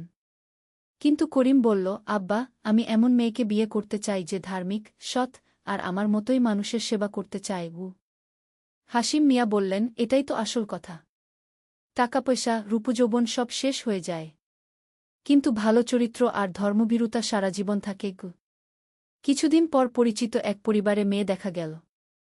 মেয়েটির নাম সালমা। সে মাদ্রাসায় শিক্ষকতা করে, গরিব ছেলে মেয়েদের বিনামূল্যে পড়ায়। তার চরিত্র আর ধার্মিকতার প্রশংসা এলাকা জুড়ে। করিম আর সালমার বিয়ে হল। সাদাসিধে অনুষ্ঠান। অতিরিক্ত খরচ না করে যে টাকা বাঁচল, সেটা দরিদ্রদের মধ্যে বিতরণ করা হল। ষোড়শ অধ্যায়, রহিমের সংগ্রাম। রহিম মেডিকেল কলেজে পড়ার সময় অনেক চ্যালেঞ্জের মুখে পড়ল। সহপাঠীদের অনেকে বিলাসবহুল জীবনযাপন করত। তারা রহিমকে নিয়ে কটাক্ষ করত, তোর বাবা তো গরিব। তুই কিভাবে ডাক্তার হবি? রহিম কষ্ট পেত, কিন্তু বাবার কথা মনে রাখত। মানুষের কথায় কান দিস না। তুই তোর লক্ষ্যে অটল থাক গু। একবার পরীক্ষায় খারাপ ফল করল। মনে হলো হয়তো সবাই ঠিকই বলছে, তার দিয়ে ডাক্তার হওয়া হবে না। সেদিন রাতে সে অনেক কাঁদল। বাবা তাকে বোঝালেন, রহিম, একবার ব্যর্থ হলেই সব শেষ না। আল্লাহর নবী মুসা যখন ছোট ছিলেন তিনি কি জানতেন একদিন বনি ইসরায়েলের নেতা হবেন? জীবনে চড়াই-উতরাই আছে, কিন্তু আল্লাহর উপর ভরসা রেখে এগিয়ে যেতে হয়। রহিম আরও বেশি পড়াশোনায় মনোযোগ দিল। পরের পরীক্ষায় ভালো করল। সপ্তদশ অধ্যায় সালমার প্রভাব। সালমা বিয়ের পর করিমের জীবনে নতুন মাত্রা যোগ করল। সে শুধু ভালো স্ত্রী ছিল না, ছিল একজন সুন্দর সাথী। দুজনে মিলে এলাকার দরিদ্র পরিবারগুলোর খোঁজখবর নিত।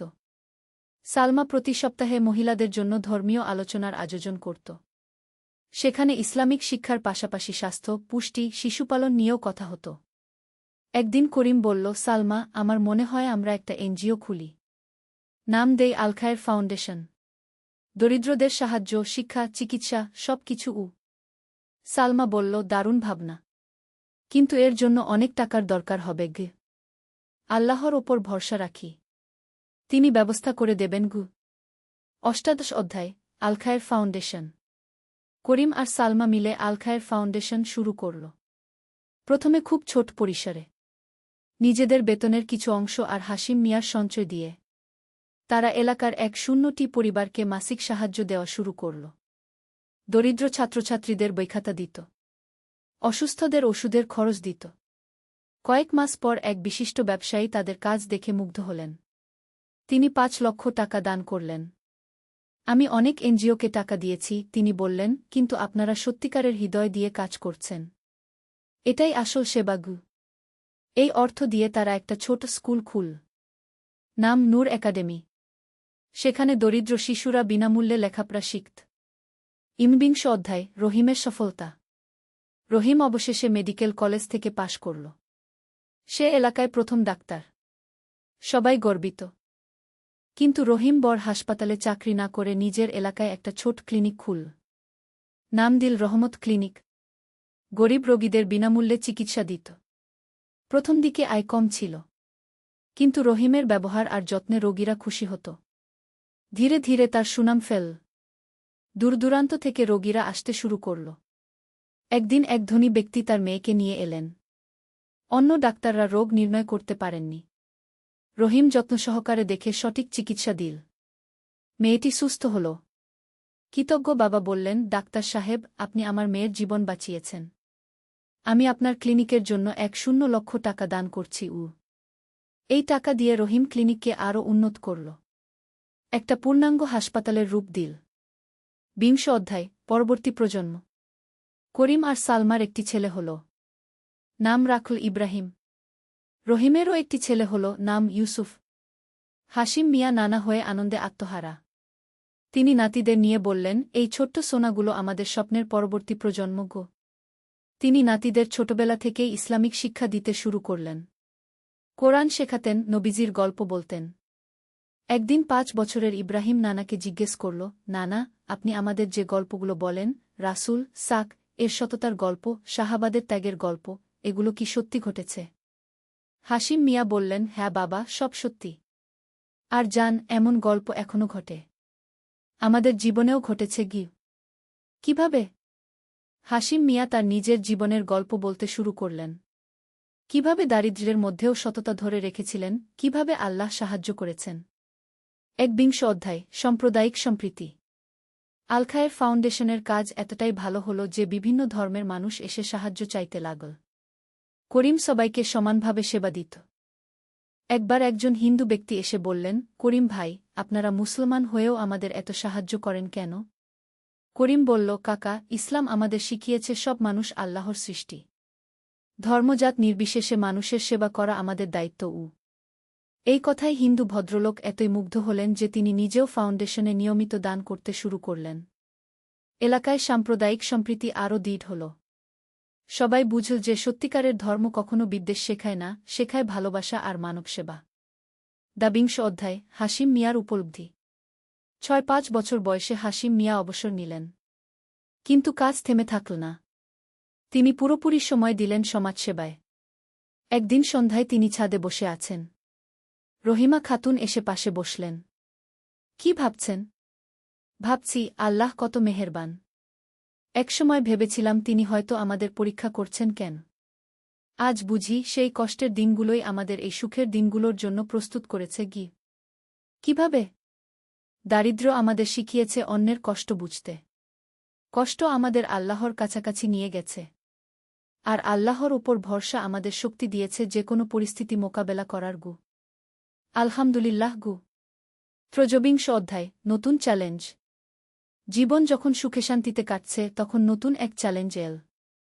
এলাকায় কিছু চরমপন্থী গ্রুপ ধর্মের নামে বিভ্রান্তি ছড়ানো শুরু করল। তারা বলত প্রকৃত ইসলাম হল কঠোর, অন্য ধর্মের মানুষদের সাথে মিশা যাবে না গি। করিম বুঝল এই বিষয়ে কিছু করতে হবে। তিনি এলাকার যুবকদের নিয়ে ইসলামিক আলোচনা সভা শুরু করলেন। ভাইয়েরা, করিম বলল, ইসলাম শান্তির ধর্ম।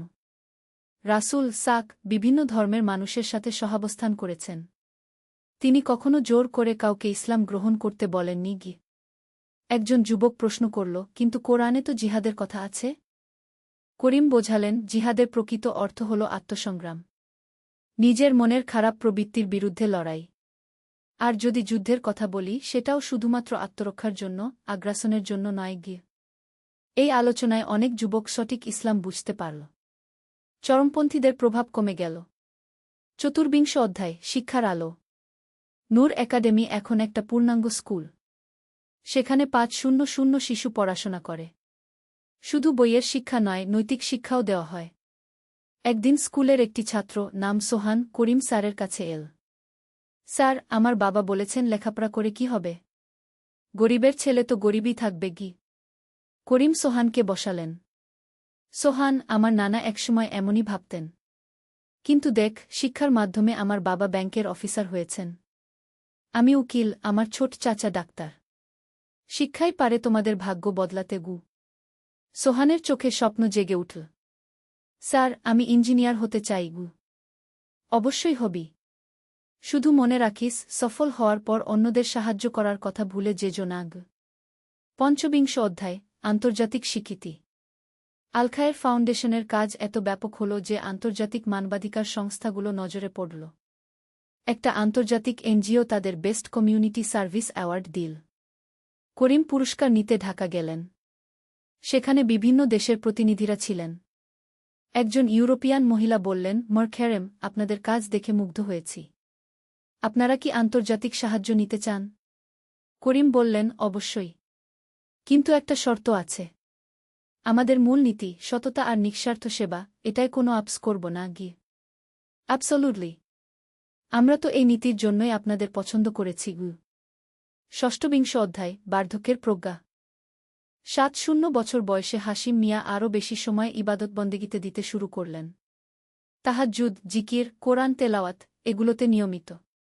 একদিন নাতি ইব্রাহিম, এখন ৫ বছর বয়স, নানাকে জিজ্ঞেস করল, নানা, আপনি কি কখনো অনুশোচনা করেন? মানে ভাবেন যদি অসৎ পথে টাকা কামাতেন তাহলে আরও ধনী হতে পারতেন? হাশিম মিয়া হাসলেন। ইব্রাহিম, আমি যা পেয়েছি তাতে আমি অনেক খুশি। কিন্তু আসল কথা হল, আমি যে শান্তি পেয়েছি, যে নিষ্কলুষ ঘুম পাই রাতে, যেভাবে আল্লাহর কাছে সাহায্য চাইতে পারি, এগুলো অসৎ টাকায় পাওয়া সম্ভব না গিয়ে। মানে হল, পার্থিব সম্পদের চেয়ে মানসিক শান্তি আর আল্লাহর সাথে সম্পর্ক বেশি মূল্যবান। আর দেখ, আল্লাহ আমাদের দুনিয়াতেও ভালো রেখেছেন, আখিরাতের জন্যও আশা রাখতে পারি উ। সপ্তবিংশ অধ্যায়, নতুন স্বপ্ন। এখন করিমের ছেলে ইব্রাহিম আর রহিমের ছেলে ইউসুফ বড় হচ্ছে। ইব্রাহিম চায় কম্পিউটার ইঞ্জিনিয়ারিং পড়তে। ইউসুফ চায় আন্তর্জাতিক আইন নিয়ে পড়া।